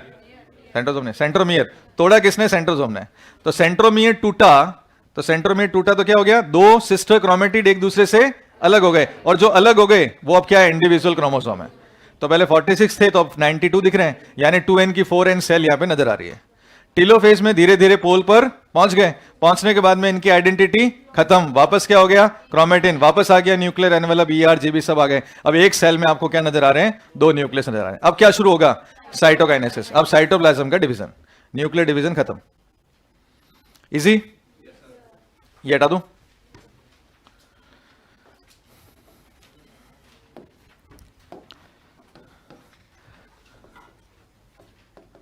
साइटोकाइनेसिस की जब हमने बात की, तो ये प्लांट में भी होगा और एनिमल्स में भी होगा।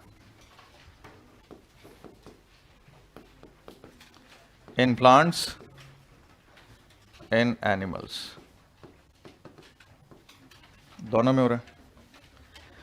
जब हम प्लांट की बात करते हैं तो सीधा सीधा लिख देते हैं सेल प्लेट फॉर्मेशन। देखो, आसान आसान क्वेश्चन तो ये आ जाते हैं कि कौन से ऐसे सेल्स है जिनमें सेल प्लेट फॉर्मेशन होगा, तो प्लांट सेल। और एनिमल में याद है, उसको कहते हैं cleavage furrow. Cleavage furrow formation.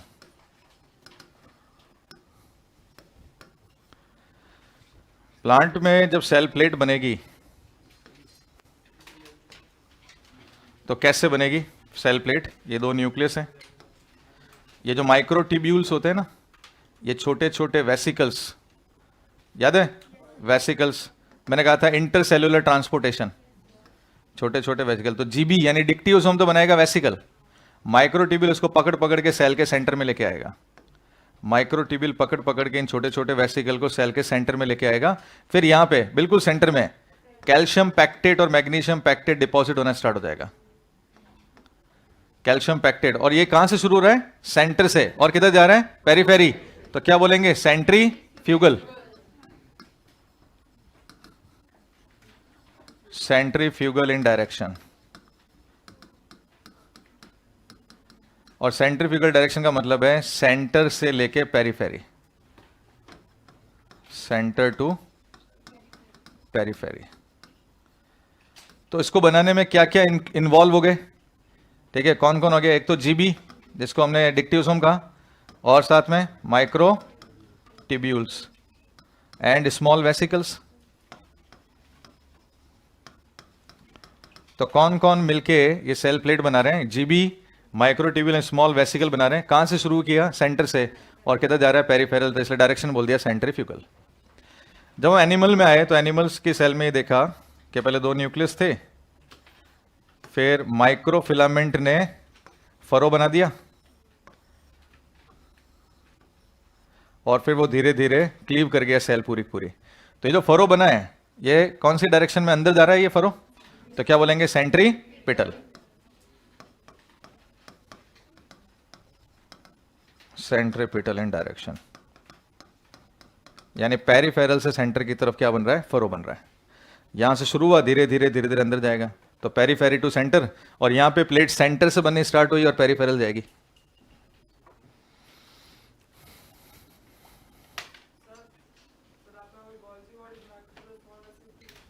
क्योंकि ये सेल प्लेट बनाने में कौन कौन इन्वॉल्व हो रहे हैं? गोल्जी बॉडी ने वेसिकल्स बनाए, वेसिकल में खुद में क्या? कैल्शियम पैक्टेट, मैग्नीशियम पैक्टेट, और जो माइक्रोट्यूब्यूल है वो उसको सेंटर तक पहुंचा रहे हैं। इंटरसेल्युलर ट्रांसपोर्टेशन में कौन हेल्प करता है? माइक्रोट्यूब्यूल। मैंने बताया था साइटोस्केलेटन में। तो जीबी ने वेसिकल बनाया और माइक्रोट्यूब्यूल ने वेसिकल को सेल के सेंटर तक पहुंचाया, तब जाके वो बनना स्टार्ट हो गई। हाँ, इसी को फ्रेगमोप्लास्ट कहते हैं। पहले वेसिकल जमा होती है तो फ्रेगमोप्लास्ट, फिर वेसिकल फटती है और अंदर से केमिकल बाहर आता है तो सेल प्लेट। माइक्रो बॉडी, ये माइक्रो बॉडी, वेसिकल्स जो है ना वो माइक्रो बॉडीज है। माइक्रोफिलामेंट, फरो किसने बनाया? माइक्रोफिलामेंट। बताया था एक्टिन प्रोटीन का बना हुआ होता है, मायोसिन कॉन्ट्रैक्ट कर देता है। ये माइटोसिस यहां पे कंप्लीट। तो कैसा लगा माइटोसिस? हाँ, क्वेश्चन सब आएंगे तो कल गलत हो सकते हैं, लगता तो नहीं।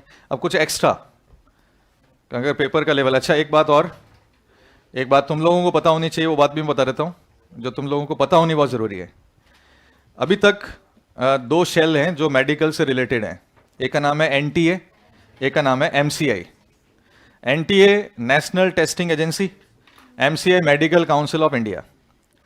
नेशनल टेस्टिंग एजेंसी जितने भी मेडिकल से रिलेटेड एग्जाम्स हैं, नर्सिंग है ना, BSc nursing, paramedical, NEET UG, इन सबको कंडक्ट, और नीट पीजी, इन सबको कंडक्ट कराती है, ये एनटीए कराती है। एमसीआई क्या करता है? कॉलेज के लेवल के एग्जाम करवाती है। मेडिकल कॉलेज का एग्जाम कौन कराएगा? एमसीआई। एमसीआई वो शेल है जो मेडिकल कॉलेजेस को परमिशन देती है, क्या तुम ओपन कर सकते हो। एमसीआई वो है जो मेडिकल कॉलेज के पैरामीटर्स चेक करती है कि वो एलिजिबल है या नहीं है, उसका लाइसेंस हटा भी सकती है, लाइसेंस दे भी सकती है और लाइसेंस हटा भी सकती है। वो शेल कौन है? एमसीआई। एमसीआई वही है जो फॉरेन से डिग्री करके आता है, उसको परमिशन देने के लिए जो एग्जाम कंडक्ट कराती है वो भी कौन है? एमसीआई। तो एमसीआई ने गवर्नमेंट में एप्लीकेशन लगाई कि अब हम भी एग्जाम कराएंगे नीट यूजी के। तो गवर्नमेंट ने उसको परमिशन दे दी है कि तुम कंडक्ट करवा सकते हो नीट यूजी का एग्जाम।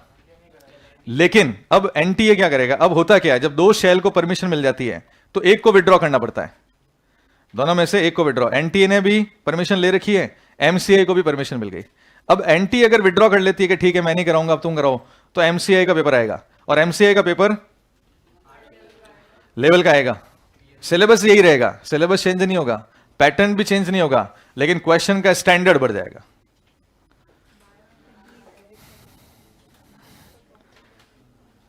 अब मैं फिर डरा नहीं रहा हूं। तुम लोग यार बहुत डरते बहुत हो यार। तुम अपनी किडनी पे भरोसा रखो कि तुम्हारा एड्रेनलिन जो है वो नॉर्मल लेवल का है। कॉर्टिसोल सिगरेट मत करो, ठीक है? डरने की जरूरत नहीं है, ठीक है? नॉर्मल चीज है, पता होना जरूरी है ना। अगर तुम लोगों को बाद में जाके पता चले और फिर तुम्हारी प्रिपरेशन ऐसी हो जाए तो इससे तो बेटर है कि अपने को पहले ही पता चल जाए। तो अपन ये क्यों पढ़ रहे हैं इतना सब कुछ, ये लेवल क्यों रखा मैंने? क्योंकि मेरे को पता है इन फ्यूचर कुछ भी हो सकता है। तो फ्यूचर कुछ भी हो सकता है, तो ढंग का पढ़ने में नुकसान नहीं है। कमजोर पढ़ लिया तो नुकसान ही नुकसान है। ये हटा दूं क्या?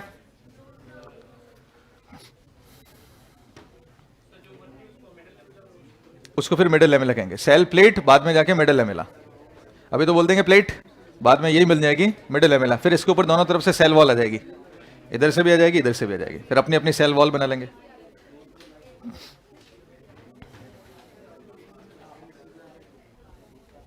ये हटा दूं?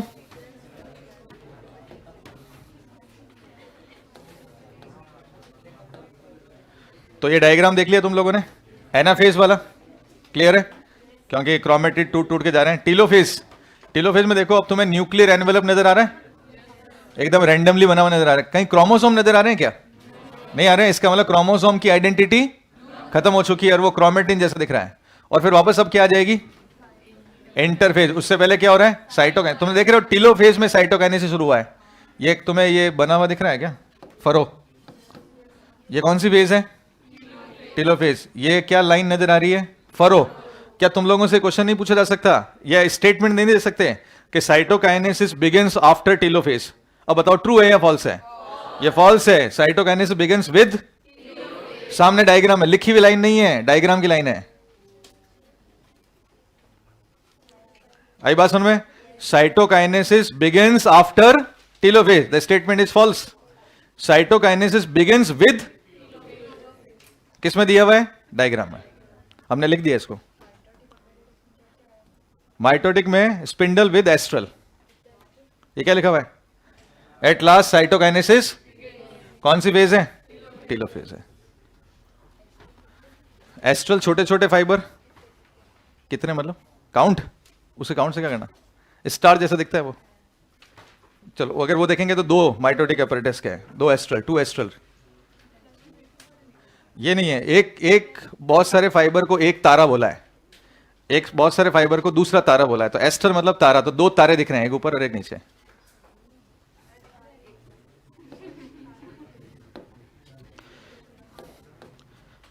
अच्छा, अब एक वर्ड आएगा कंटिन्यूअस माइटोसिस। कंटिन्यूअस माइटोसिस किसमें होता है? अगर बात करते हैं एनिमल्स में और अगर बात करते हैं प्लांट्स में, तो ये सवाल बनने के 99% चांस है कि इस बार नीट में अगर क्वेश्चन आया तो ये आ सकता है 99%, क्योंकि बाकी सारे क्वेश्चन अभी तक आ चुके हैं, इनको अभी तक छोड़ा इन्होंने। तो अगर क्वेश्चन का लेवल बढ़ता है तो इसमें से क्वेश्चन निकाल सकते हैं। कंटिन्यूअस माइटोसिस दो जगह हो सकता है, एनिमल में एट एपिडर्मिस,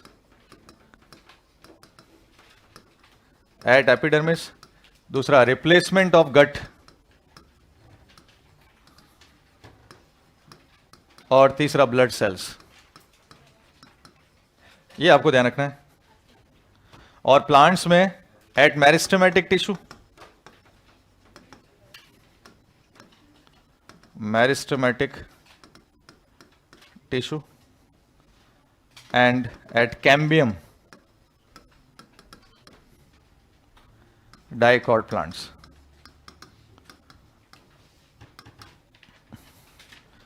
इसको कहते हैं सेकेंडरी ग्रोथ।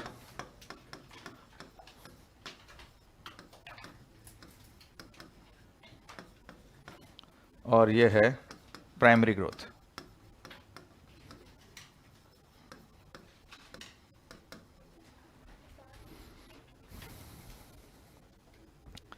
ये क्वेश्चन बन सकते हैं। वैसे एनसीईआरटी के बाहर का नहीं, एनसीईआरटी का ही है ये।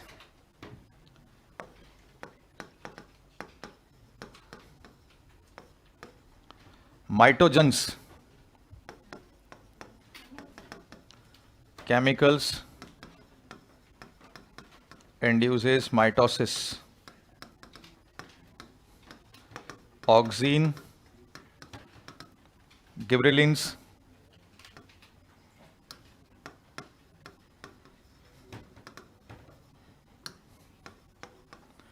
cytokinins,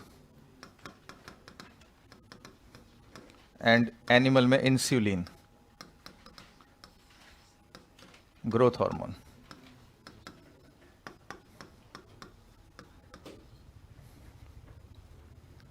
mitosis poison,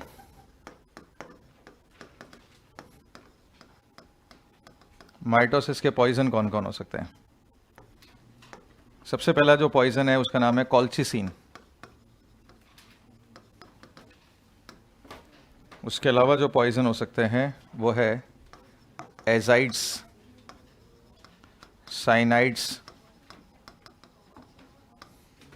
mustard gas, कैलॉन्स, etcetera.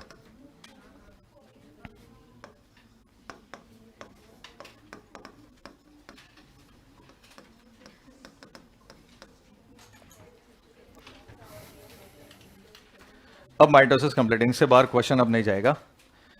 Continuous mitosis, लगातार माइटोसिस कहां कहां हो सकते हैं? एक तो हमारे एपिडर्मिस में, स्किन में। ये जो अपनी स्किन है, तुम अपने पाम की स्किन देख सकते हो, कभी कभी तुम्हें व्हाइट कलर के फ्लैक्स नजर आते रहेंगे, हल्की हल्की टूटी हुई स्किन, तुम्हें ऐसा लग रहा है स्किन टूट रही है। वो स्किन एक्चुअली टूट नहीं रही है, वो रिप्लेस हो रही है। पुराने वाला जो प्रोटेक्टिव लेयर थी वो हट रही है और नीचे से नई लेयर आ रही है, वहां पे कंटिन्यूअस माइटोसिस देखने को मिल रहा है। दूसरा मैंने बोला replacement of the gut wall, यानी हमारा माउथ की जो लेयर है वो ईसोफेगस की लेयर, स्टमक की लेयर, इंटेस्टाइन की जो इंटरनल लेयर है, ये सब क्या कर रही है? रिप्लेस कर रही है। माउथ की लेयर किसकी बनती है? Stratified non keratinised squamous epithelia की बनती है। स्टमक की लेयर किसकी बनती है? स्टमक की लेयर बनती है माइक्रोविलाई कंटेनिंग कॉलमनार एपिथेलिया की बनती है। इंटेस्टाइन की माइक्रोविलाई कंटेनिंग कॉलमनार एपिथेलिया की बनती है। तो ये जो, चाहे वो कॉलमनार सेल हो चाहे स्क्वामस सेल हो, इनमें कंटिन्यूसली क्या चल रहा है?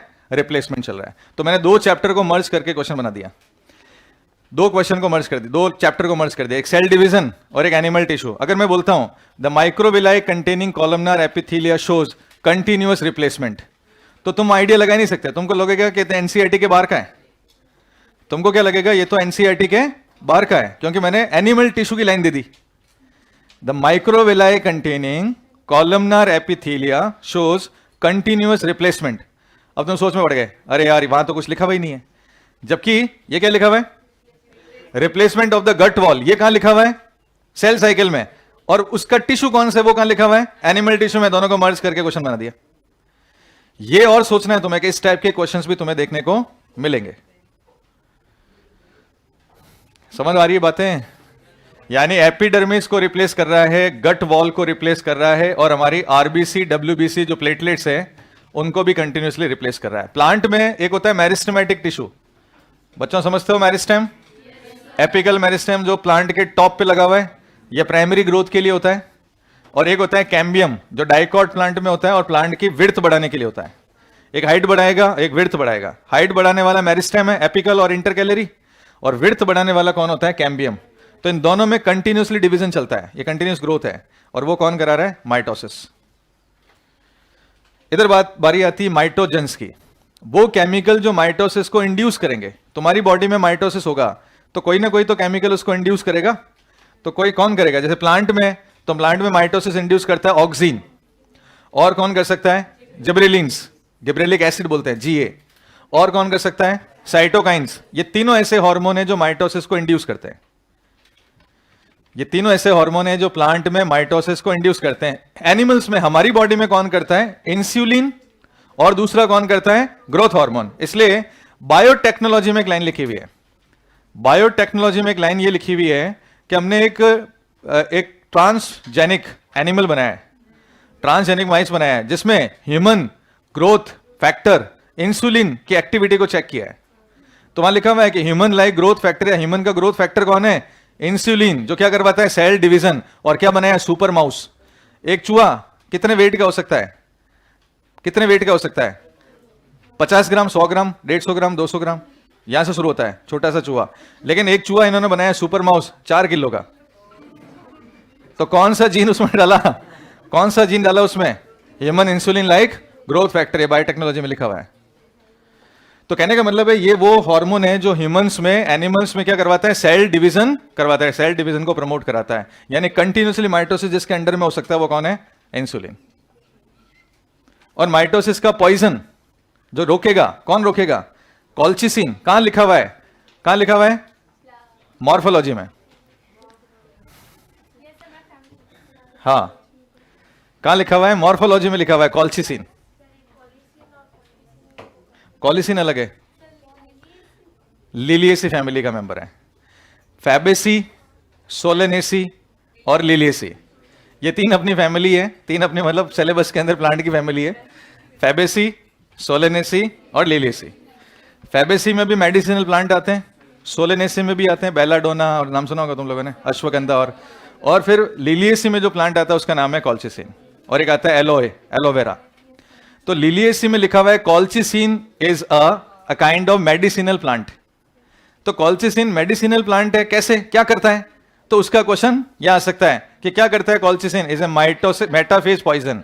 ये क्रोमोसोम को जो स्पिंडल फाइबर है उनको ब्रेक कर देता है, यानी पॉलीप्लॉइडी जनरेट कर सकता है, नंबर ऑफ क्रोमोसोम को डबल कर सकता है।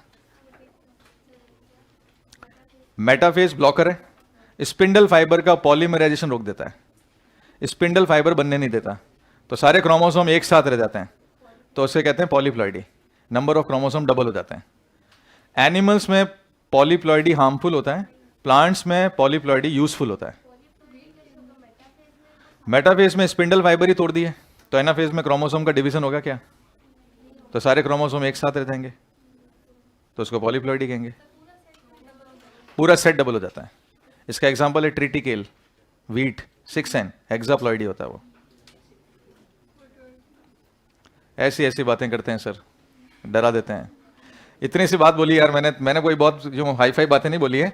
मैंने इतना बोला है कि प्लांट में ऑक्सीन, जिब्रेलिन, साइटोकाइनिन ये 3 सेल डिवीजन करवाते हैं। एनिमल में कौन कराता है? इंसुलिन और ग्रोथ हार्मोन मिलके करा देते हैं। और कौन इसको रोक सकता है? कॉल्चिसिन रोक सकता है। Azides, cyanide, mustard gas and एक हार्मोन है प्लांट में, कैलोन्स। ये प्लांट का एक हार्मोन है कैलोन्स। अगर सेल डिवीजन को रोकना होता है तो प्लांट एक हार्मोन क्रिएट करता है जिसका नाम है कैलोन्स, वो सेल डिवीजन को रोक सकता है। हो गया माइटोसिस खत्म, टेंशन फ्री। अब आ रही है मियोसिस की। अब तो बड़ा खिलाड़ी है, तो अब एक क्लास और है, उसमें खत्म कर देंगे इसको। वैसे मियोसिस में बहुत ज्यादा यूं डिटेल में जाने, क्योंकि अपन ने पढ़ लिया मेटाफेज ऐसा ही है, एनाफेज ऐसा ही है, टीलोफेज ऐसा ही है, सिर्फ प्रोफेज में फर्क है। वो अब देख लेंगे, अब जल्दी कर देंगे इसको। हाँ हो गया? थक गए? थकने जैसा तो कुछ था ही नहीं।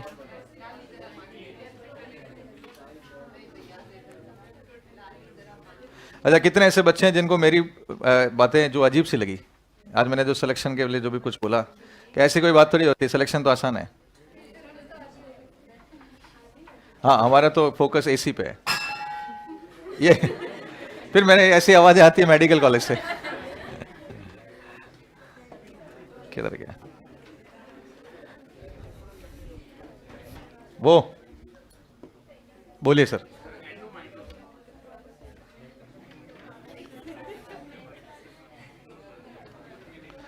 देखो, एंडोमाइटोसिस का मतलब क्या होता है? एंडोमाइटोसिस का मतलब है ऐसा डिवीजन जिसमें सिर्फ कैरियोकाइनेसिस हुआ है। एनसीईआरटी ने भी एक लाइन यूज में ली है, इफ साइटोकाइनेसिस इज नॉट या karyokinesis is not followed by cytokinesis then multi nucleated condition arises. यानी कैरियोकाइनेसिस के बाद अगर साइटोकाइनेसिस हो ही नहीं तो सेल क्या बन जाएगी? Multi nucleated. सुन मेरी बात, उसी को आप क्या बोलोगे? एंडोमाइटोसिस। और that is visible in tapetum. Tapetum याद है? Tapetum, anther wall, more than 1 nuclear जिसके अंदर होते हैं, उसमें कौन सा माइटोसिस होता है? एंडोमाइटोसिस।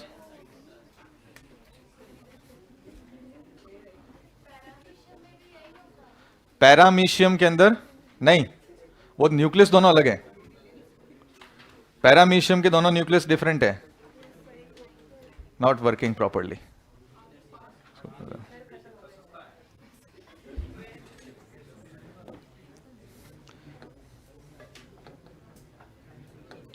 चलो अब आती बारी मियोसिस की। अच्छा, एक दो क्वेश्चन पूछ लेते हैं। मान लो कि एक फेज है G1, एक फेज है G2, S, G2 और M। हम बात कर रहे हैं किसकी? माइटोसिस की। अब अगर मैं ये बोलता हूं कि इसमें क्रोमेटिन और क्रोमोसोम की मैंने बात की, इसमें मैंने क्रोमेटिन लिखा 2C और क्रोमोसोम लिखा 16, ठीक है? अब बताओ S में क्या होगा, G2 में क्या होगा, M में क्या होगा? S में क्या हो जाएगा? क्रोमेटिन 2C का 4C हो जाएगा, यहां तक तो ठीक है। क्रोमोसोम बताओ क्या रहने वाला है?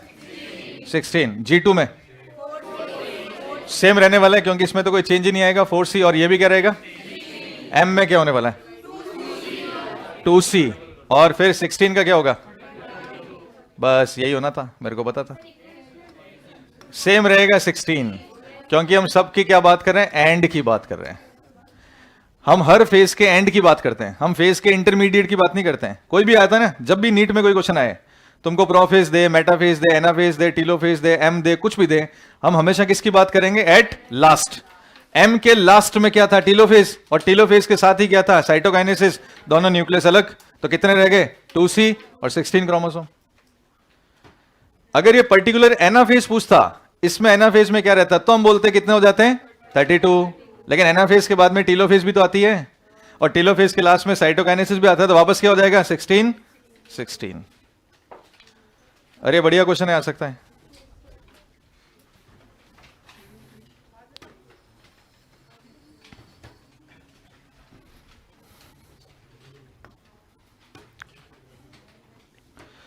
देखो, सेल की जो ग्रोथ है, सेल की ग्रोथ दो तरह से पॉसिबल है। एक ग्रोथ को बोलते हैं अपन ज्योमेट्रिक, और एक ग्रोथ को बोलते हैं अर्थमेटिक। पता है तुम्हें? ज्योमेट्रिक में क्या होता है पता है? एक सेल डिवाइड करके 2 बनाती है, 2 डिवाइड करके 4 बनाती है। ये एम्ब्रियो में देखते हैं इसको, एम्ब्रियोनिक कंडीशन में वैसा देखते हैं, 1 का 2, 2 का 4, 4 का 8। और फिर अगर सेल मैच्योर हो जाए तो 1 डिवाइड करके 2 बनाती है, 1 मैच्योर हो जाती है, फिर 1 आगे डिवाइड करती है, 1 मैच्योर हो जाती है, फिर 1 आगे डिवाइड करती है। इसको कहते हैं अर्थमेटिक। अगर आपसे ये पूछे कि ज्योमेट्रिक की सेल ग्रोथ में माइटोसिस कितने होंगे, तो अपन क्या बोलेंगे? इसमें माइटोसिस बोलेंगे 2 की पावर n। ज्योमेट्रिक ग्रोथ में माइटोसिस हो रहा है, तो मल्टीप्लीकेशन कैसे होगा? 2 की पावर n, क्योंकि 1 से बनेंगे 2, फिर क्या बनेंगे 4, फिर क्या बनेंगे 16, ऐसे। तो मान लो अगर मैं ये बोलता हूं कि कोई सेल है जो ज्योमेट्रिक ग्रोथ कर रही है और एंड में 32 सेल्स हैं। सुनेंगे गौर से, मैंने बोला कि अगर कोई सेल ज्योमेट्रिक ग्रोथ कर रही है, एट लास्ट उसने 32 सेल बना, 32 सेल बना दी, बताओ उसने कितना माइटोसिस किया? तो कितना होगा? 2 इंटू 2 इंटू 2 इंटू 2, कितना होगा? 4, 8, 16, तो कितना होगा? आंसर आएगा 5। निबासन भाई के कैसे क्वेश्चन निकाला कि भाई अगर क्वेश्चन पूछा कि अगर सेल कोई ज्योमेट्रिक ग्रोथ कर रही है और लास्ट में इतने कितनी सेल बना दी है? 32, तो बताओ 32 सेल बनाने के लिए इसने कितनी बार माइटोसिस किया होगा? तो जब 1 से 2 बना, तो 2 से 4, 4 से 8, 8 से 16 और 16 से 32, यानी कितनी बार डिवीजन किया हो गया? 5 टाइम। बात है सन भाई? और अगर ऐसा क्वेश्चन आता है अरिथमेटिक में माइटोसिस कितना होगा, तो हम बोलेंगे n-1, क्योंकि इनिशियली एक सेल थी जिसने डिवाइड किया और 2 बनाई, फिर डिवाइड किया फिर 2 बनाई, तो एक तो शुरुआत में थी और बाकी की सेल डिवीजन हो रहा है। तो मान लो कि अगर यहां क्वेश्चन पूछते हैं कि बताओ अरिथमेटिक ग्रोथ हो रहा है और 32 सेल बनानी है, कितना डिवीजन हुआ? तो 32 - 1 कितना आएगा? 31, क्योंकि एक सेल तो पहले से थी।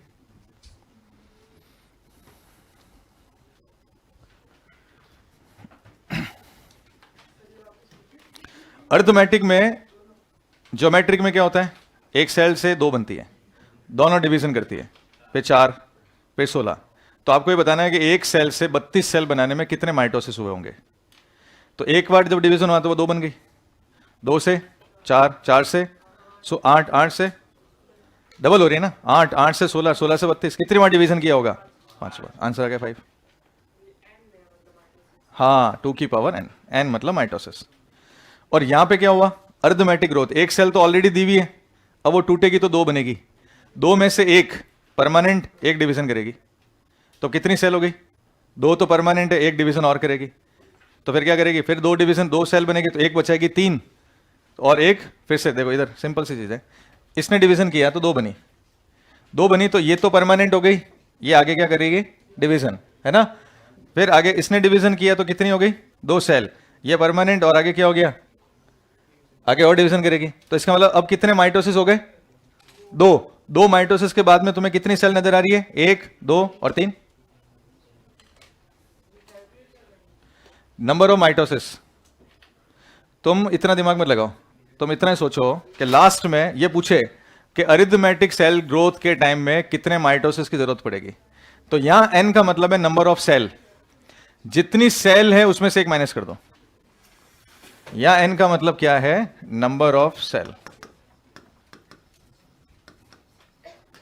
और या एन का मतलब क्या है, नंबर ऑफ माइटोसिस।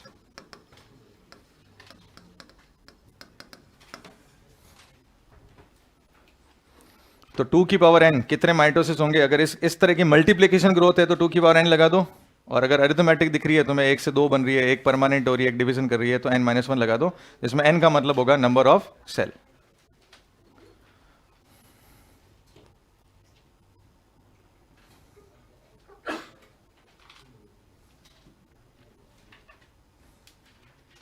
हो गया।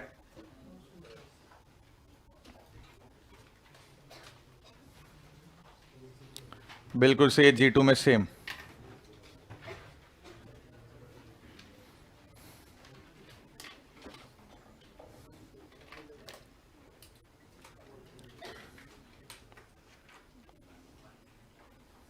कितने बच्चों ने ये सब पहली बार ही पढ़ा है, ठीक है। नहीं, ये माइटोसिस वाके सब कुछ ठीक है। ये वाला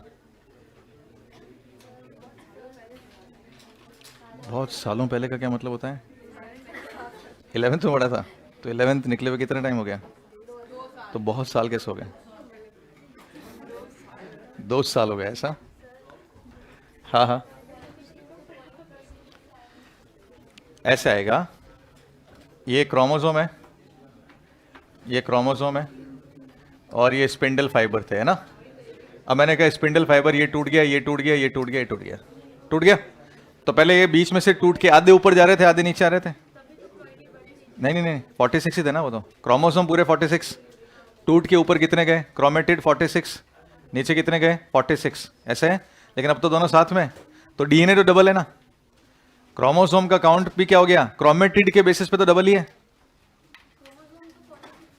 काउंट वैसे 46 है बट क्रोमेटिड 92 है। पॉलीप्लॉइडी का मतलब है नंबर ऑफ क्रोमेटिड डबल हो जाते हैं मल्टीप्लिकेशन में। एक एन में होता है 23 क्रोमेटिड, 2n में होता है 46 क्रोमेटिड, तो 4n में 92 क्रोमेटिड। अरे ये 46 क्रोमोसोम है, ऐसे 46 है, तो इंडिविजुअल इनको गिनो ना, ये 2 दिख रहे हैं तुम्हें, ये 2 है ना, क्रोमोसोम 2 है, तो क्रोमेटिड कितने हैं, 1 2 3 4। अब ये मानो कि 46 है, क्रोमोसोम 46 है, क्रोमेटिड कितने हैं 92। तो मैं n किसको बोलता हूं, 23 क्रोमेटिड को बोलता हूं, 2n किसको बोलता हूं, 46 क्रोमेटिड को बोलता हूं। तो ये 92 कितना हो गया, 4n हो गया ना, 92 क्रोमेटिड्स हो गए। तो क्या हो गया, पॉलीप्लॉइडी मतलब मल्टीप्लिकेशन में क्रोमोसोम के काउंट बढ़ रहे हैं। हाँ, वो क्रोमेटिड जो है मल्टीप्लाई में बढ़ रहे हैं।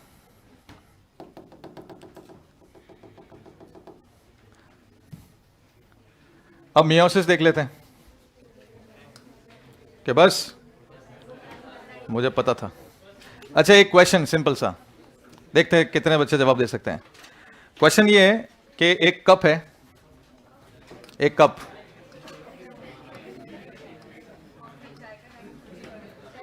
एक कप है, ठीक है, और इसको मैंने 1/4 भरा हुआ है, 1/4 भरा हुआ है फ्रॉम बैक्टीरिया, ये चाय नहीं है, बैक्टीरिया है, 1/4 भरा हुआ है, और इसको भरने में मैंने लगा दिए थे 20 मिनट्स। सुनेंगे गौर से, 1/4 को कप भरने में कितना टाइम लगा था, 20 मिनट, ये तो गिवन है। तुम्हें बताना है कि कप को पूरा भरने में और कितना टाइम लगेगा। अगर बैक्टीरियल डिवीजन 1 मिनट में होता है, 1 मिनट में बैक्टीरिया का डिवीजन होता है, और कितना डिवीजन टोटल नहीं बताना है, और कितना, मोर टाइम, मोर 60 मिनट लगेगा, 1 मिनट और लगेगा, क्वेश्चन क्या है, समझ में आ गया? 1/4 भरा हुआ है बैक्टीरिया से और उसको भरने में लगे 20 मिनट। अब मैं ये चाहता हूं तुमको ये बताना है कप को पूरा भरने में कितना टाइम लगेगा और कितना टाइम लगेगा, 20 मिनट के अलावा कितना टाइम लगेगा? एग्जैक्टली क्योंकि जब बैक्टीरिया का डिवीजन 1 मिनट में होता है तो सारे बैक्टीरिया 1 मिनट में डिवाइड करके 1/4 से हाफ हो जाएंगे और अगले 1 मिनट में हाफ के पूरे हो जाएंगे, तो 2 मोर मिनट्स। 1/4 है, अगले मिनट में कितना हो जाएगा? आधा, और अगले 1 मिनट में आधे का पूरा, तो 2 मोर मिनट्स।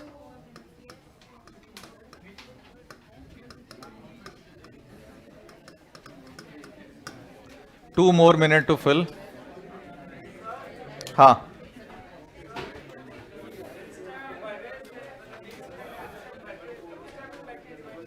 मैं तो गिवन है, ये तो मैंने कर दिया, 20 मिनट में मैंने करके दे दिया। अब आगे की बात चल रही है, ये क्वेश्चन सॉल्व करना है, लॉजिक नहीं लगाना है। हर चीज क्वेश्चन पे भी तो सोचना पड़ता है। चलिए बच्चों, थैंक यू।